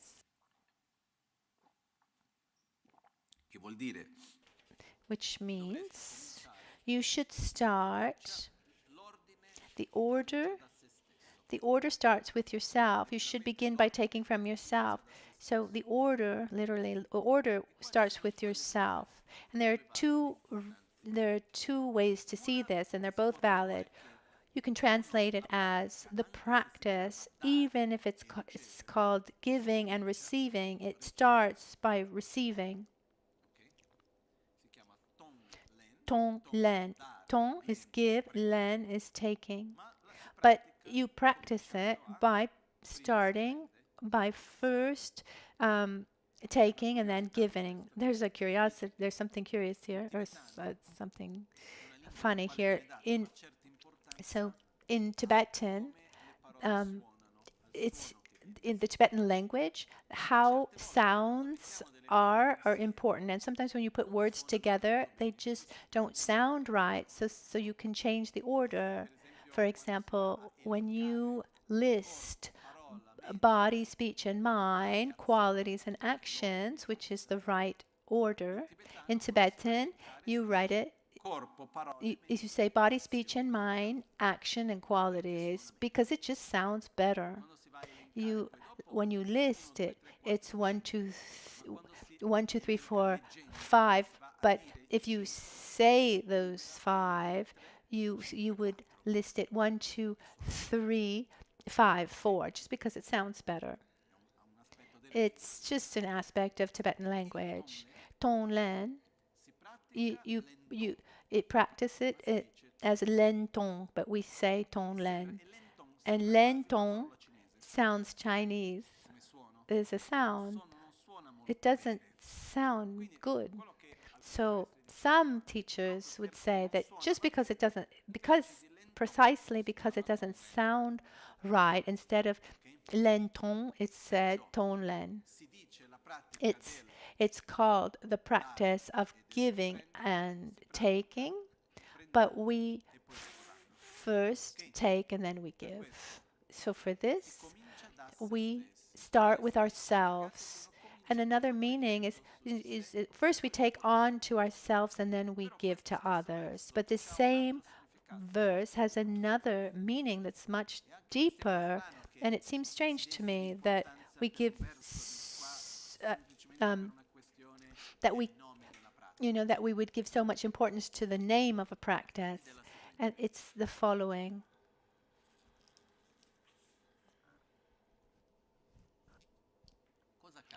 What happens to someone who, at a certain point in his life, he feels good and sure, and let's say basic needs are all covered, someone who has an attitude of love and compassion, who acts with kindness and generosity towards others, at a certain point, this person finds himself in a situation where his own needs are not covered anymore. Is the person still able to take care of others? No, not anymore. It's like the example, if I put my hand in the hinge of the door and you close the door, my priority in that moment is to get my hand out of the door. It's not helping those who are outside, those who need, my love and my attention. No, my priority is getting my hand out of the door. If someone close to me says, oh, I've got this problem, I need this. Oh no, be quiet. I need to get my hand out of the door. Oh, but you used to always, help me before. Oh, but I didn't have my hand stuck in the door. If we don't have our necessities covered, which means if we don't feel sure, protected, etc., it'd be very difficult for us to think about others. We won't have space for others. It doesn't mean that we're bad. That it just means that our basic needs are not covered in that moment. So in the practice of Tonlen, we begin by taking not taking onto oneself, but taking from oneself. Lempe korin tsaring. Rang means oneself, ne from. Rang self, ne tsang. Ran ne tsang. Begin from yourself. So it's very clear, actually. It says the order is that someone should start by taking from oneself. What does this mean? We visualize the Mass at our hearts, and before visualizing other beings, we imagine ourselves. And let's start with ourselves in the past. There are 3 moments that we take from ourselves. We take from the present, our sufferings of the past, our sufferings of the present, and our sufferings of the future. So we start visualizing ourselves in the past. Do we have resentments, things that have happened in the past? Are there moments in our own life that have to do with, maybe just a few days ago, hours ago? I hope not, but, or they, maybe they have to do with a few hours ago, weeks ago, months ago, years ago, decades ago. Are there things that we lived that are difficult even to remember because we really experience them with a great amount of suffering? I imagine, yes, relationships with certain people, situations that we lived, moments of physical suffering, social suffering, mental suffering, so many things. So we visualize ourselves in the past, that we're in that difficult situation. We remember ourselves, in our childhood or that particular situation a few years ago. We imagine ourselves in the past. We generate an attitude of love and compassion towards ourselves, recognizing that suffering comes from our own ignorance, our attachment to ourself, this way of reacting and from our negative, based on our negative karma, our way of reacting. We see our samsara at that time, and at that moment we inhale and we take onto ourselves in this present moment. We take on our sufferings of the past. So I take onto me in this present moment, the pains and the conflicts and the sicknesses, mental defilements, the negative karma that manifested in the past, I take it here in this present moment onto myself. And then, and I exhale, I give to that to that self of the past happiness and well-being and peace. So what we just said before, what we do for others, we begin by doing that with ourselves of the past until we feel that we're at peace with ourselves of the past, our memory of ourselves in the past. It might take years. One could spend years doing just this part of the practice. At the beginning, let's do this. We take take the suffering of the past into our present, and we give that ourselves of the past joy. When we're at peace with our past, then we see if we have any fears in this present moment, and we take those in this present moment. When I say present, I mean what we're living in these days, in this period of our lives, which is, perhaps in reality has already passed, but let's talk about this period of time. And what we're doing is actually developing the strength of not being afraid of suffering of our own and of others. So we inhale, and it absorbs into this black mass, and we give ourselves light and nectar. And then we imagine our future, because does it happen that we suffer for ourselves in the future? Oh, when I'll be old, how will I manage? And I'll be alone. And so we imagine ourselves in the future, or states of fear for our future. And we take these fears of our future, and we take them on to ourselves in this present moment, and we give the well-being and joy to ourselves of our future until we are at peace with our future, that we see ourselves as being well. When we're able to feel that there's a state of peace, in a peace with ourselves and what has happened, what's happening, and what will happen, at that point we are strong enough to be able to take from others and onto ourselves and give to them.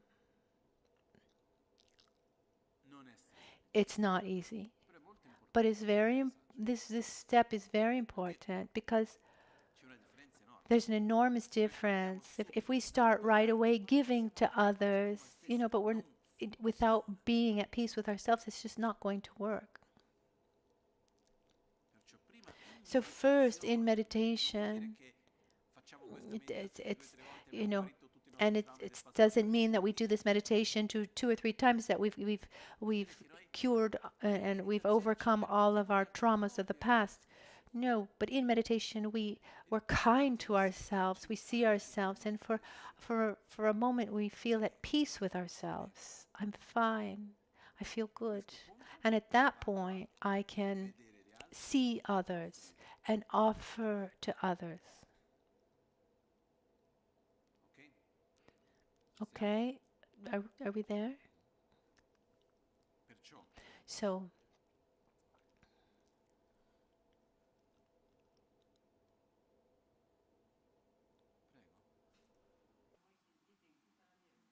okay. Prego, Franca.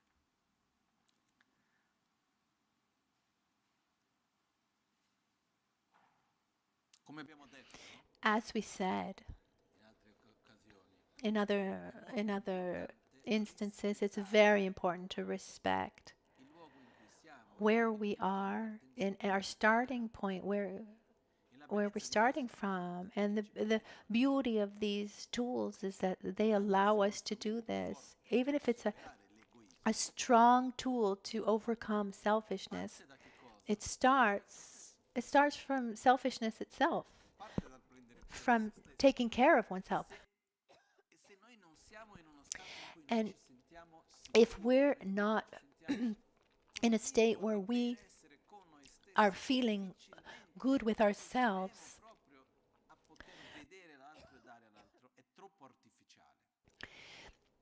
it would be really difficult then to help others. It would be really too artificial. If we're not at peace with ourselves, in our past, in our present, in our future, then we will develop a feeling of sacrifice. I'm sacrificing myself for others, which has nothing to do with the essence of this practice.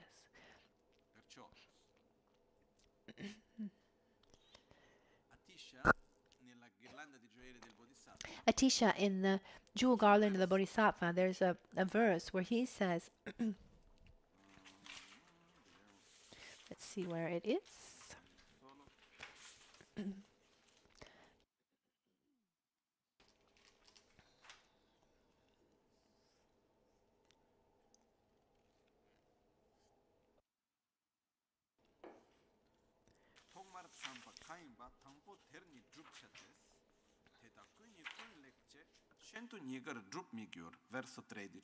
Verse 13. Any task you have set out to do should be completed before embarking on another. With this approach, both will be achieved, but doing otherwise, nothing will be accomplished. He's making reference also to our spiritual path. Before, giving to others, first I need to have concluded that taking from me and giving to me.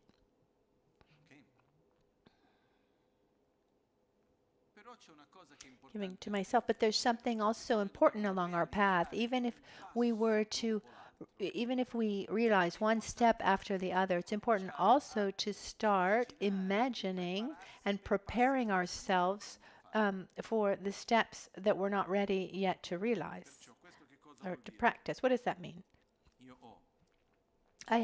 In this moment, I need to take from myself. I need to be at peace with myself to be able to give to others. But I'm going to start to do the practice a little bit, as a kind of preparation for when I will really be doing it. I'm not there yet, but I'm going to start preparing myself. So here just imagine, for example, that you're an athlete, and in our training, we need to, jump over hurdles or make,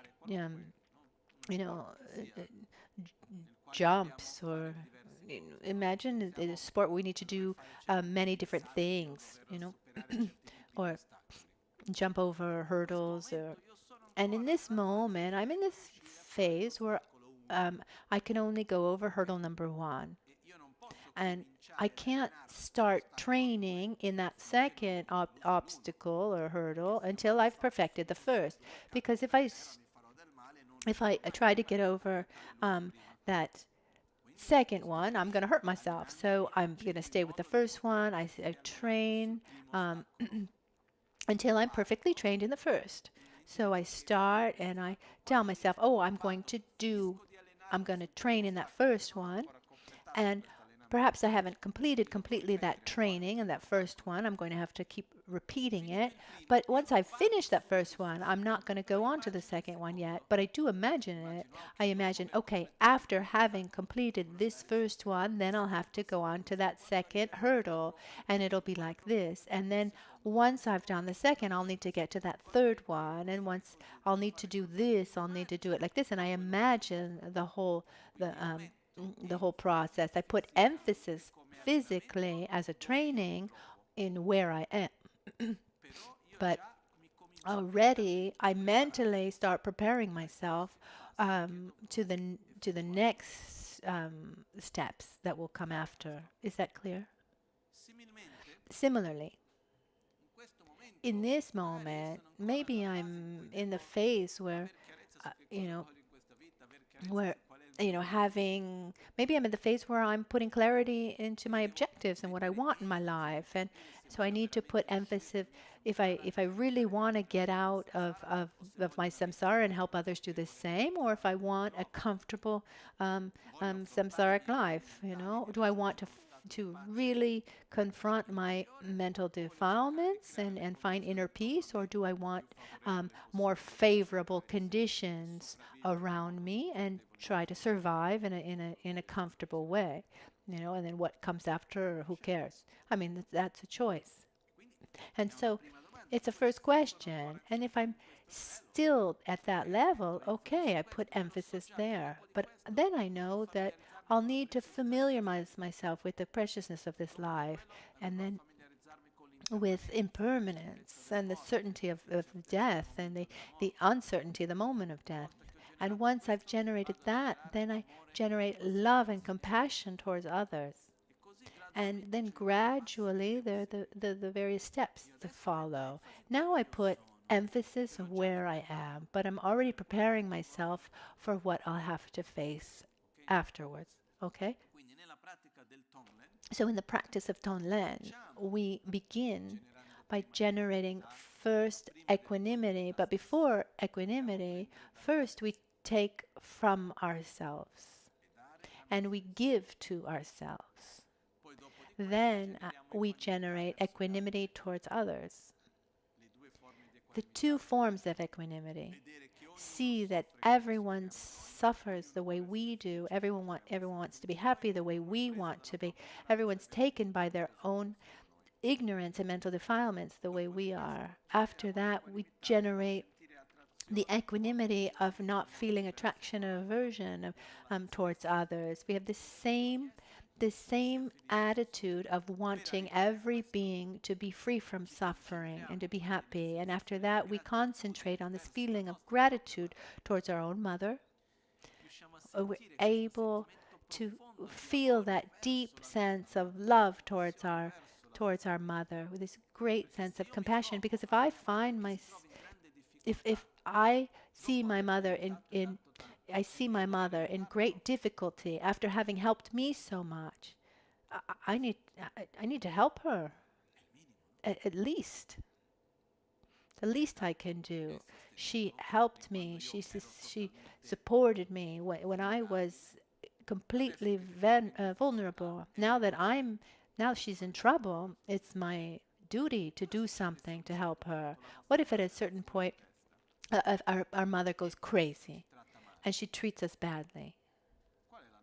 What's our attitude? Do we lose our love towards her, or we simply say, "Oh, because has this sickness, that's why she's acting like this," and we're able to accept it with more ease, aren't we? In the same way, when other beings treat us aggressively, they're sick. They're sick with anger and jealousy, like our mother who has lost her mind. And one maintains that gratitude, affection, and love. But first, we generate it to our own mother until we're able to say, okay, my mother did this, that, and the other that was harmful, and she does things that I don't like, and she doesn't correspond to the image that I have of what a mother should be. But nothing of that takes away the gratitude that I should feel for her.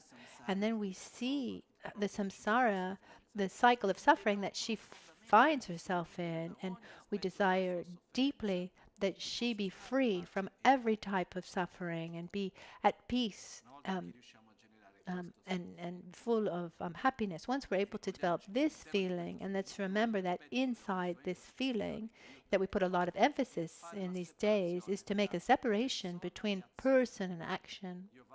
I judge actions, not the person.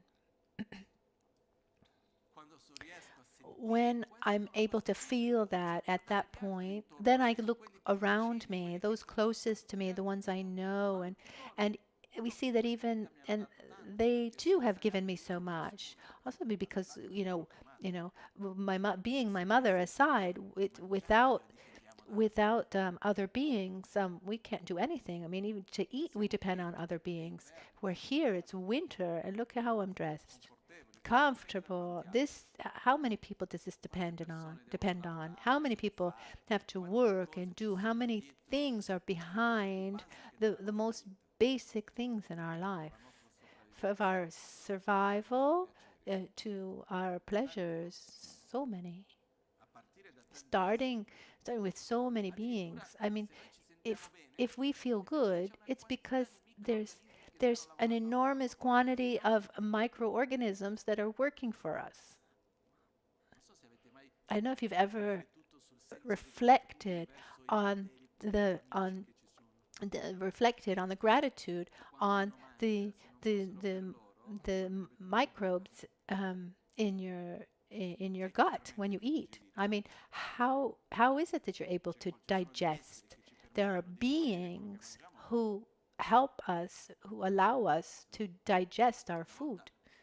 Once I read something like that the average there are about 40, it's like 40 or 45 40 kilos of microorganisms within my body, on average. I mean, it's just like an infinite number of microbes. It's like a planet inside each one of us. And our energy, our ability to have strength to do things, that comes from our digestive processes, And there are beings behind all of that. Someone might say, but they don't do it because they think that they're helping me. Well, we don't know what they're thinking. I mean, put that aside. So regardless of what they think or not, or do we depend on them or not? Do we receive benefit from them or not? Yes. The other day, for example, there was I saw a presentation that talked about the importance of a whale for us. And I thought, what does a whale have to do with me? Do you breathe or not? Yes. The oxygen that we breathe, where does it come from? This is the process of photosynthesis. A huge part of the photosynthesis process comes from the ocean. With all the love I have towards the Amazon, but the ocean produces like 5 times more oxygen than the Amazon, which is from the plankton in the ocean, these microorganisms, these plants that are in the ocean. These plants depend mostly on beings that are fertilized by whales, the feces of whales. The whale that goes up and down is able to fertilize this plankton that generate the photosynthesis that creates the oxygen that we breathe. This is an example. Someone asked, well, what do I have to do with a whale? Well, maybe the question is, what does a whale have to do with me? Is it, if I breathe, that's also thanks to them. Okay. Have you ever tried to be without oxygen, without air? That feeling of being without air? It's really hard, isn't it? For example, just go somewhere in high altitude where there's not a lot of oxygen. Sometimes I've been to 5, I've been to 6,000 meters. Try to run, not at 6,000, but 4,500. I tried to run. Once I promised myself I would never do it again, but then I did it a second time. I've never felt my lungs burn so much, as if there was fire in my lungs. And I was together with the nephew of Lama Ganchen Tonla. There was like a little hill. It was a beautiful day. I was feeling good. And we said, okay, let's see who can get to the top of the hill first. And we started running. Yeah, he was born in Tibet. He was a little bit tired, but he was fine. I mean, we got there at the same time, but I was my lungs were burning, and I drank water as if it didn't hurt. It doesn't help at all. I mean, it was really tiring. So who allows us to have air to breathe? Those who are part of this chain. If we do, we wouldn't be able to breathe the way we do without them. Without talking about the temperature and carbon dioxide. I didn't want to open the discussion about the planets and the planet and the pollution. It's all about having gratitude towards those who um, on whom we depend, our basic needs are met thanks to them. We depend on so many people. Take a human being, a human being can't exist if you take him and make him completely independent. So what we take for granted, even our own ability to digest food, much less produce food. I don't know if you ever felt gratitude towards, the cow who produces the milk, who's made your cheese. Bless all the people that have worked so hard to make that cheese or that plate of food. I mean, that plate of food that's in front of us. How many people does that plate of food depend on? So that we can eat, so that we can move from one place to the next, so that even breathe. Someone say, "What? The whale doesn't know that the whale's helping me." What does that have to do with it? But that doesn't take away the fact that if it weren't for the whale, I wouldn't be here able to breathe the way I can. So we should have this feeling of gratitude that's fundamental. And I'm sorry if I say it like this. I mean, it's absurd that we need to have to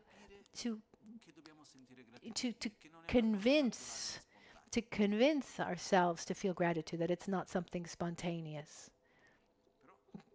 But one fundamental quality along our path and in life in general, and especially along the path of the bodhisattva, is what it's absolutely necessary is this feeling of gratitude is vital. Gratitude towards our mother, our father, towards every being who allows us to live, who allows us to experience a state of well-being and avoid suffering. Because if it weren't for them, we wouldn't be here as we are. We wouldn't have the conditions that we have. So, one fundamental point is to cultivate gratitude and thank. And thank in every context we find ourselves, well, be it a plate of food, or if we need to go to the hospital and someone who takes care of us, or when we breathe, when we do anything that we do. If I take a book and I read it, aside from the fact someone had to write it or translate it and print it and edit it and do the graphic layout, etc. But beyond that, I mean, someone needed to teach me how to read. Someone had to transmit this knowledge to me, share it with me. So we feel gratitude. It's said that First, we feel gratitude towards our parents and then our teachers. But how often do we think about those who taught us how to read and write and have an attitude of gratitude towards them? Someone say, "Oh, well, they were paid to do that." Well, what does that have to do with it? I mean, they are the ones who taught me. And if I can read today, it's because they taught me, didn't they? Oh, but if it hadn't been them, it would have been someone else. But it was them. Why is it so hard to say thank you? Why does it have to be so hard to feel this joy and to have received this inner heat, a feeling, wow, wonderful, thank you. I want to do something for you too. This path to develop bodhicitta is divided into two main paths. There are two lineages to develop the bodhicitta. It's called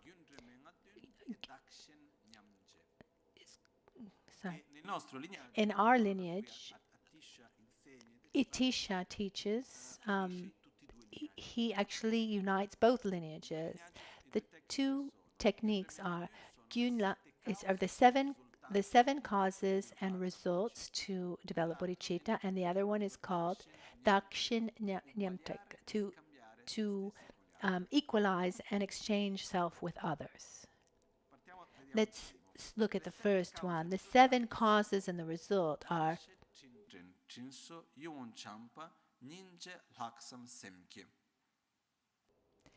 Marshe, recognize other beings as our mother. In other words, develop closeness with others. See how each being has helped us, and feel and Trindempa is the second. Feel gratitude.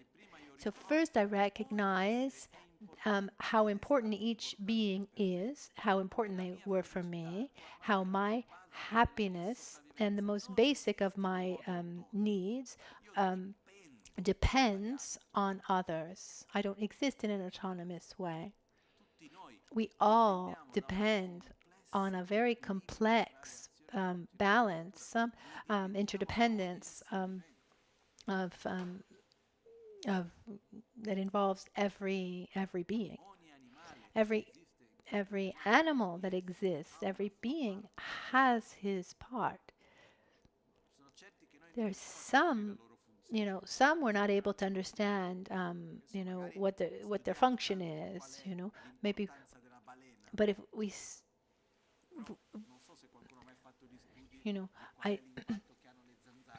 we study the importance of a whale, but I don't know, maybe mosquitoes are also vital to our existence, or someone looks at what's the function and the interdependence of everything, of viruses. I mean, everything that exists creates his own balance in his existence, in the whole. Bacteria, viruses, and all the rest. What creates problems is when these parts of nature come out of when they become unbalanced, and it creates conflict, and they're unbalanced in their positive interdependence. But my point is, I depend on others. My basic survival, my even just breathing, and my eating and digesting depends on others. Once I'm able to see them all in this present moment, and in the past too. Even in the past, I depended on others, and in the future, I will depend on others. So, to feel close to everyone, this is the first step. Marshe in Tibetan, recognizing our mothers. The second one, Trindempa, is this feeling gratitude towards everyone, recognizing what I received, and as a consequence, this gratitude comes out. The third one, Tringsoa, this need that one feels to repay.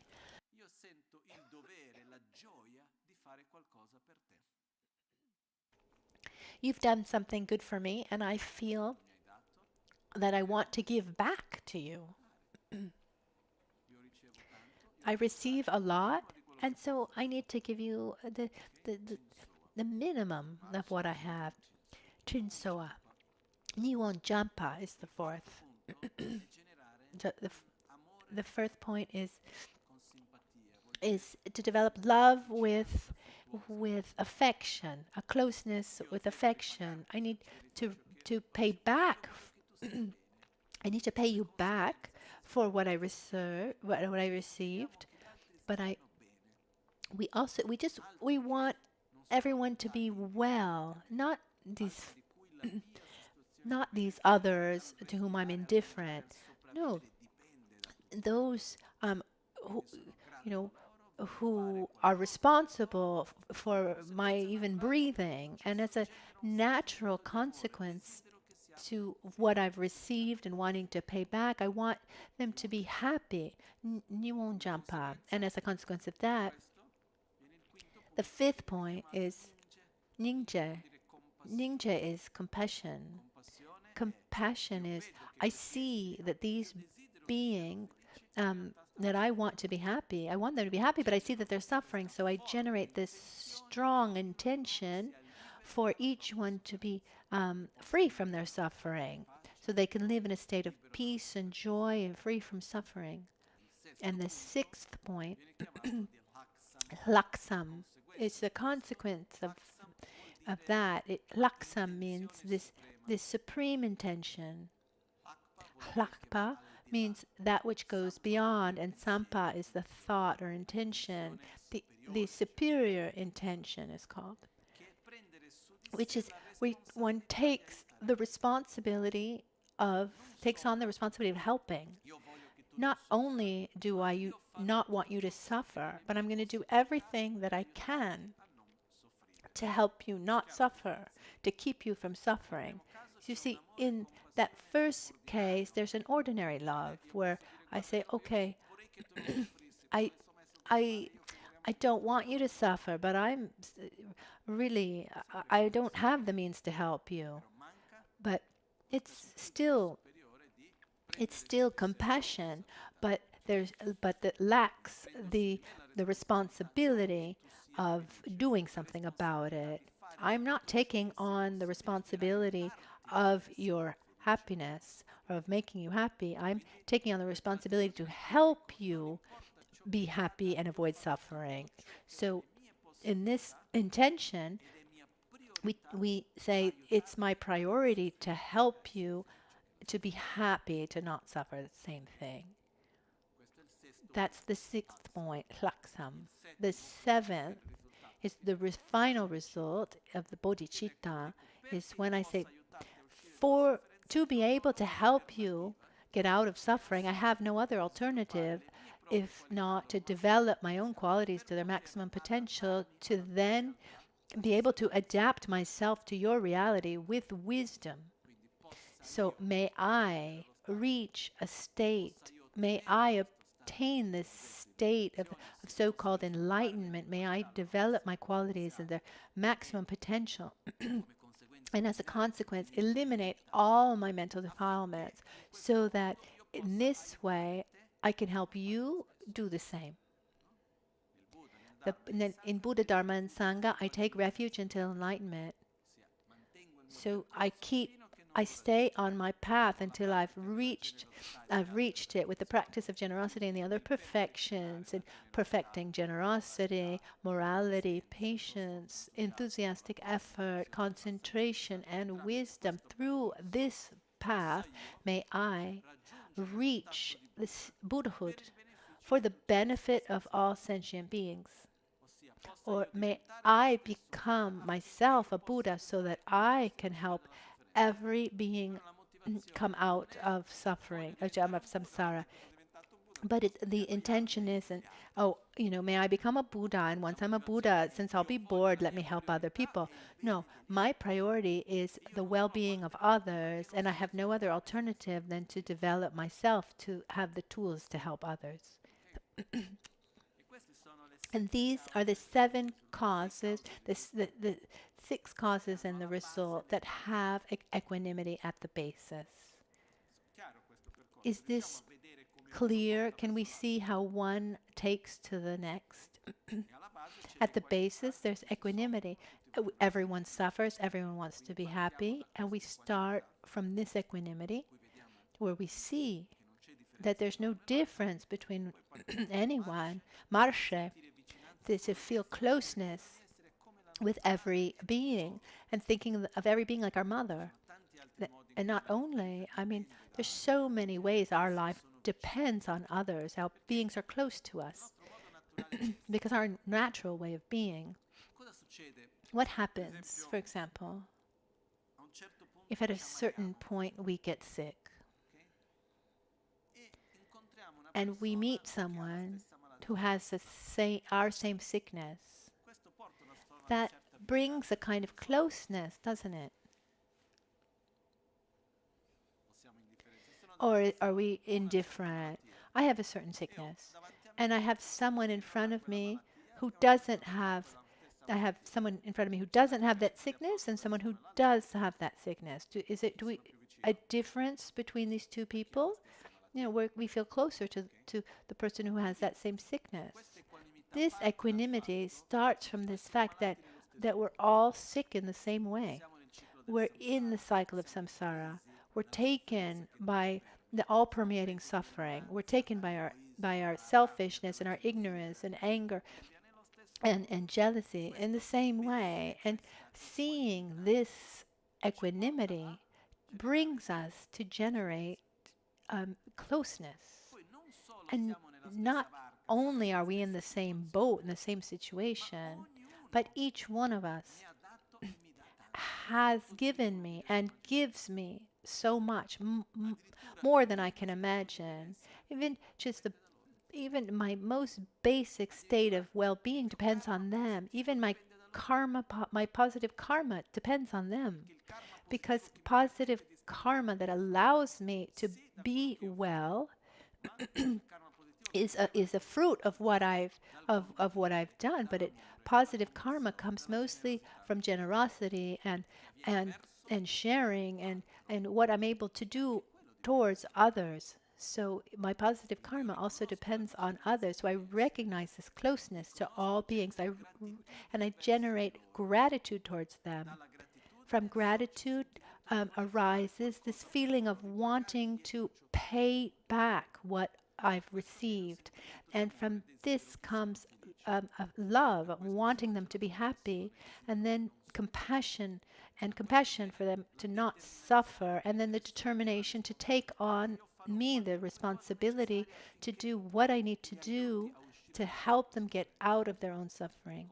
And as a consequence, the only real, concrete, tangible thing that I can do to help others long term, not just in this immediate moment, in this instant, the only thing I can do to help beings get out of samsara is to get out of it myself and develop my qualities to their maximum potential to then help them. May I become a Buddha to be able to help all beings get out of their suffering, because as I am now, I just don't have the tools to do that. This is the path, the process. This is one of the systems, one of the methods. So we start with equanimity, and then gradually we familiarize ourselves with one of these 7 passages. These 7 passages, just to conclude,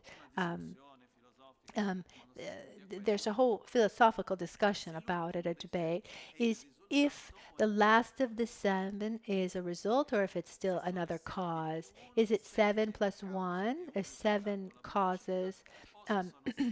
If there's 7 causes or 6 causes and 1 result. On a practical level, it's the same thing. It's simply when we look at 6 causes and 1 result, then then we just don't go into detail. You know, instead, when we look at if it's 6 plus 1, then it's more in detail, which is the following. After having generated this determination to take on this responsibility of becoming a Buddha to help others, at that point we develop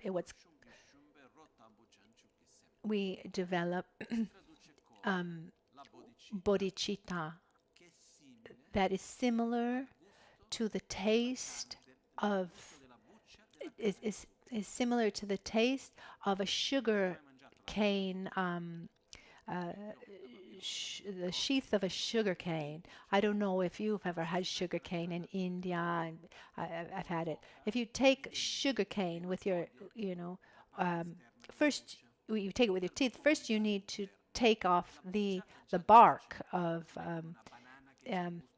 the bark of the sugar cane, which is hard, but it has the same taste. It's not like a banana, it has the same taste of the sugar cane, but it's not as sweet.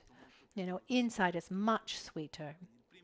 So that first bite, it's the same taste as the sugar cane in the bark of the plant, but inside is much sweeter. So bodhicitta, that's similar. So we develop a bodhicitta that is similar to the bark of a sugar cane, but it's not really bodhicitta. It's similar to, but not as sweet as. In a very important text called The Ornament of the Clear Realizations, Montonkien, the Abhisamaya-lankara, which is said that it was transmitted by Buddha Maitreya to a Sangha. You remember the story of a Sangha. At a certain point in the next part of the story, Buddha Maitreya takes a Sangha to the Pure Land of Tushita, where a Sangha spends a morning with Maitreya and received 5 teachings. And afterwards he comes back. But when he came back to this, this planet Earth, 50 years had passed, given the relativity of time between the Pure Lands and the human realm. And so a Sangha transcribes these teachings that came directly from Buddha Maitreya, this mystical experience where he was taken to Pure Land of Tushita by Maitreya, and then he received these teachings. So it's said that Buddha Maitreya has he has disappeared for a long time, but he will come back. So these are the five Dharma teachings from Maitreya. Many of them are commentaries of the perfection of wisdom of Buddha Shakyamuni in one, which is the basis for all the teachings of the Lamrim, etc. This is Ornament to the Clear Realization, which is it's not very long, but it's very dense. When I studied it, it's about 7 years to study this text. The first 4, maybe a little bit more. You study maybe a year, more than a year, of this first part, because the meaning is very dense. Where he talks about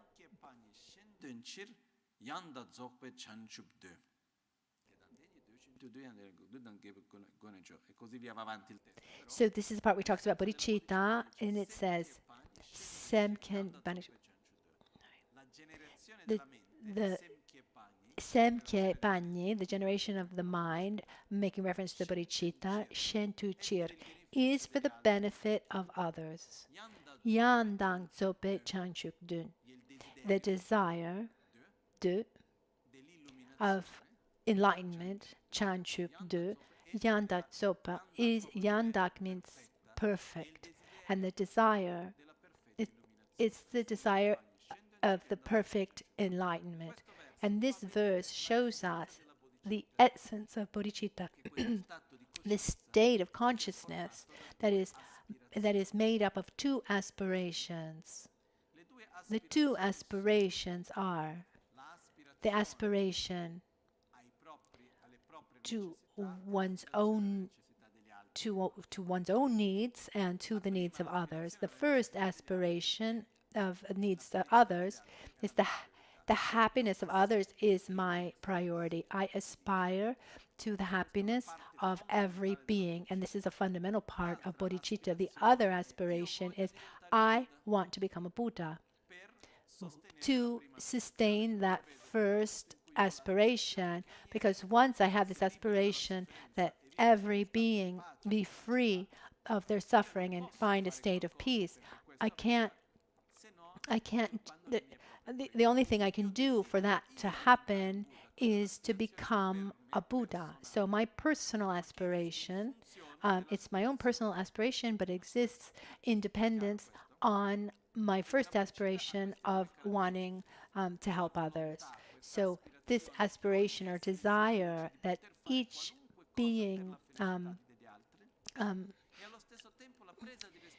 so we have this desire for the happiness of others and the responsibility of taking on that responsibility, the awareness that I need to do, I need to reach Buddhahood to be able to stay in that first desire. These are the two aspirations. In this process of the causes and the results. So in recognizing beings as our mother, having gratitude, wanting to repay them, etc., getting to the supreme intention, taking the responsibility onto ourselves to do something. Here, in all of this, we are generating that first aspiration that we want all beings to be free from suffering. At this point, though, when you conclude that part, one develops what's called is bodhicitta, that is similar to the sugar cane bark. So where that first aspiration comes spontaneously, naturally, wanting to the happiness of all beings and wanting to do anything necessary. So I have that, but I don't have the realization of that second aspiration. Yes, I want all beings to be happy and free from suffering, but I don't have trust in myself that I can do anything about it. So I have the love towards others, but I don't have trust in myself. This last step is where I develop this strong, this seventh step is where I cultivate and I train in the mind that says, I need to become a Buddha. I need to practice the six perfections, just as all the bodhisattvas of the past have done. I'm going to follow that same path, and I can do it. It's a long path. It's tiresome, but I can do it. When one has developed such trust in oneself, belief in oneself, and says, "I will reach enlightenment." This mind that goes towards enlightenment, then one has cultivated the second of the two aspirations. So the practice of Lojong are tools to help us in this process, in the various steps. The Tonlen meditation is an extremely important meditation to help us here. And this afternoon, I'll explain the second system, which is equalizing and exchanging self with others. But today I wanted to take advantage to explain what bodhicitta is, and also what are these two systems that we have, the seven causes and the result.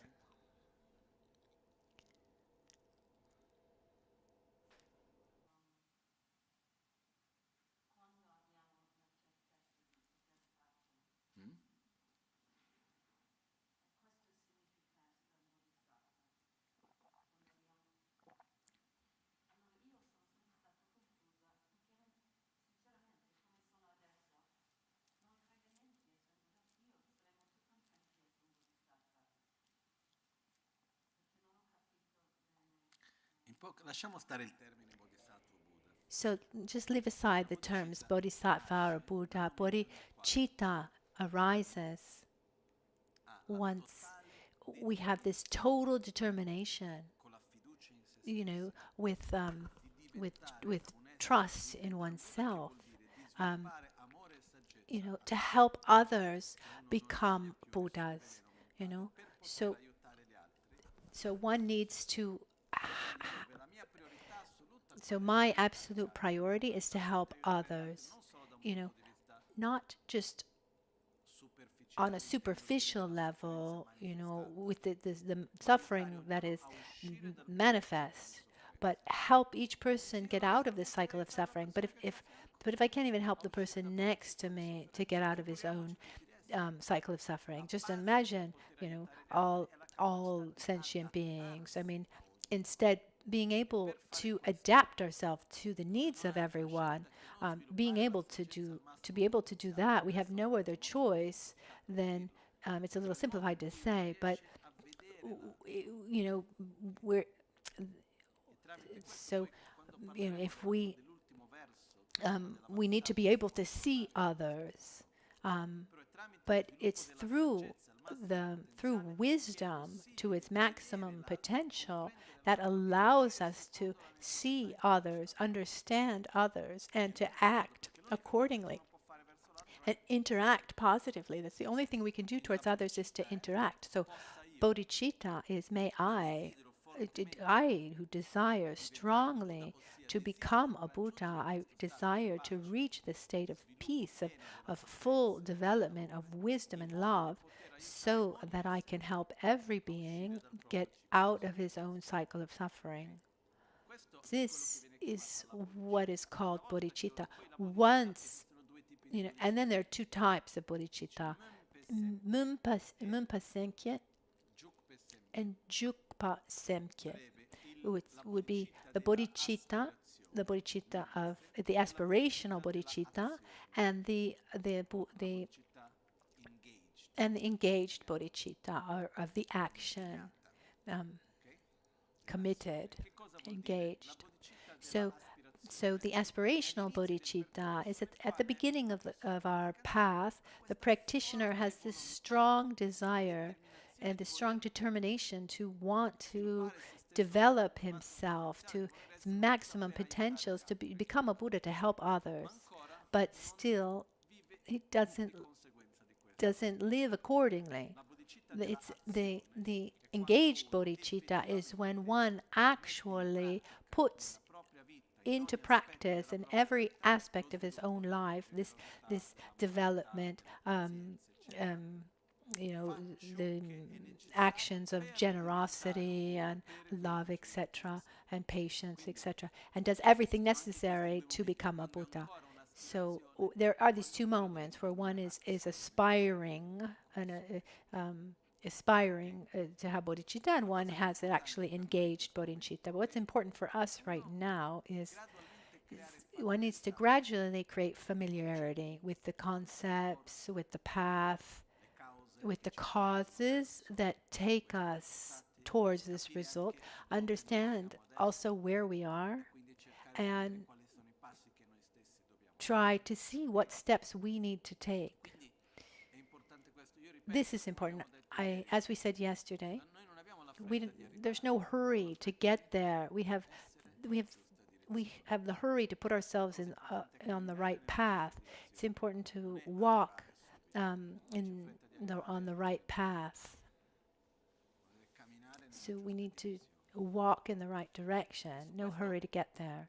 And for this, we need to study. We need to reflect. We need to practice, which means put effort in a certain direction with our thoughts, with our speech, with our actions. And in all of this, we have the seven causes. The seven causes and the result are very powerful, and even more when it's put together with the practice of Tonlen. When we come back to the verse of today,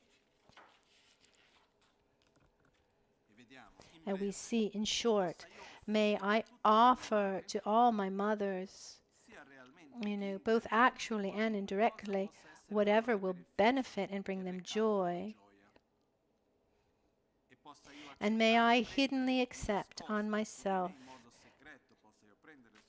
I secretly accept, because I shouldn't go around and say, oh, I'm on the path of the bodhisattva, No, I take it hiddenly. I take onto me all of my mother's troubles and woes, their sicknesses, their difficulties, etc., etc. So in the practice, I need to generate equanimity. I need to practice gratitude. I need to make peace with myself in the past, present, and my future self to be able to take care of others. We recognize that selfishness is the root, is the primary cause of our suffering, and there are many things together with this practice. It's not so simple and immediate, but it's something that we can start to practice. And what's important is, are you understanding what we're talking about? It is understandable, isn't it? You don't need a degree in philosophy to understand this. The question is, the real question is, how do I put this all into practice? Which is not so not so easy. It's simple, but not so easy. We need to be very dedicated, and one of the first steps is dedicating gratitude, starting with our own mothers, starting with the people, the beings around us, and if we're doing that, we're already doing a lot. And the other aspects you think are too difficult, okay, put them ahead of you as something that you want to reach, as like a path that's ahead of you. But with the 7 causes and results, do you see how it is a path that will take you to reach the bodhicitta, that is possible to reach it? It's not simply, I want to be a bodhisattva. No, there's a plan, there's a path to get there. If I reach the same gratitude I have, to all the beings who helped me, from my mother to the whale, it seems something silly to say, but it's not, so it's easier to love the whale than the bacterias, even if the bacterias are close to us. Lama Genshin in 1980, in the 80s in Brazil, he gave a teaching on feeling love and being at peace with our inner bacteria, the microorganisms of our body. Anyway, now we stop for lunch. Ashe peke chukshi meto chama rirabling nide gemba de sange shindo mikte ulwargi drogun namda shingla chepar sho jetsun lame kutse raptenchi nam karatinle chokchurge padang losan tembe dreme sasumgi drove munsela takto ne gyur chi yedam Guru Ratna Mandrala Kam Niryatayami Kewa Kuntu Yandala Madan Drame Cheke Pela Longche Ching Sadan Lamge Yente Rabzone Dorje Change Kopa Nyurutobu Shoe Chanchubu Semcho Rimboche Make Panama Ke Gyuruchi Kepa Nyampara Mepa Yang Kongne conto pelware shum. Possa la preziosa mente della bodhicitta. May the precious mind of bodhicitta that has not arisen arise and grow. May that which has arisen continue to grow. Which has not yet born arise and grow. Which has born have no decline and increase forevermore. Nimo dele tsende Nime kuyan delek shing Ninsen takto delek pe Kuncho sumke jingi lob Kuncho sumke ngodrub tsol Kuncho sumke trashishum.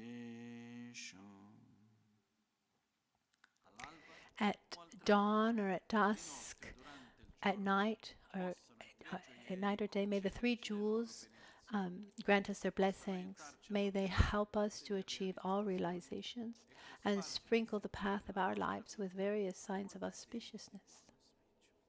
At dawn or dusk, at night or midday, may the three jewels grant us their blessings. May they help us to achieve all realizations and sprinkle the path of our lives with various signs of auspiciousness. Omahon Tambala me Sangye Rinpoche, Kyobala me Tamcho Rinpoche, Trimbala me Gendo Rinpoche, Kyamne Kuncho Sumla Chopa Bulocho Sambo Pagyo Trashipa, Tuche Tempe Tinleya, Pegyo Rolo Zambe Zebra Chepanden Lame Shela Chopa. Buon appetito, grazie a tutti.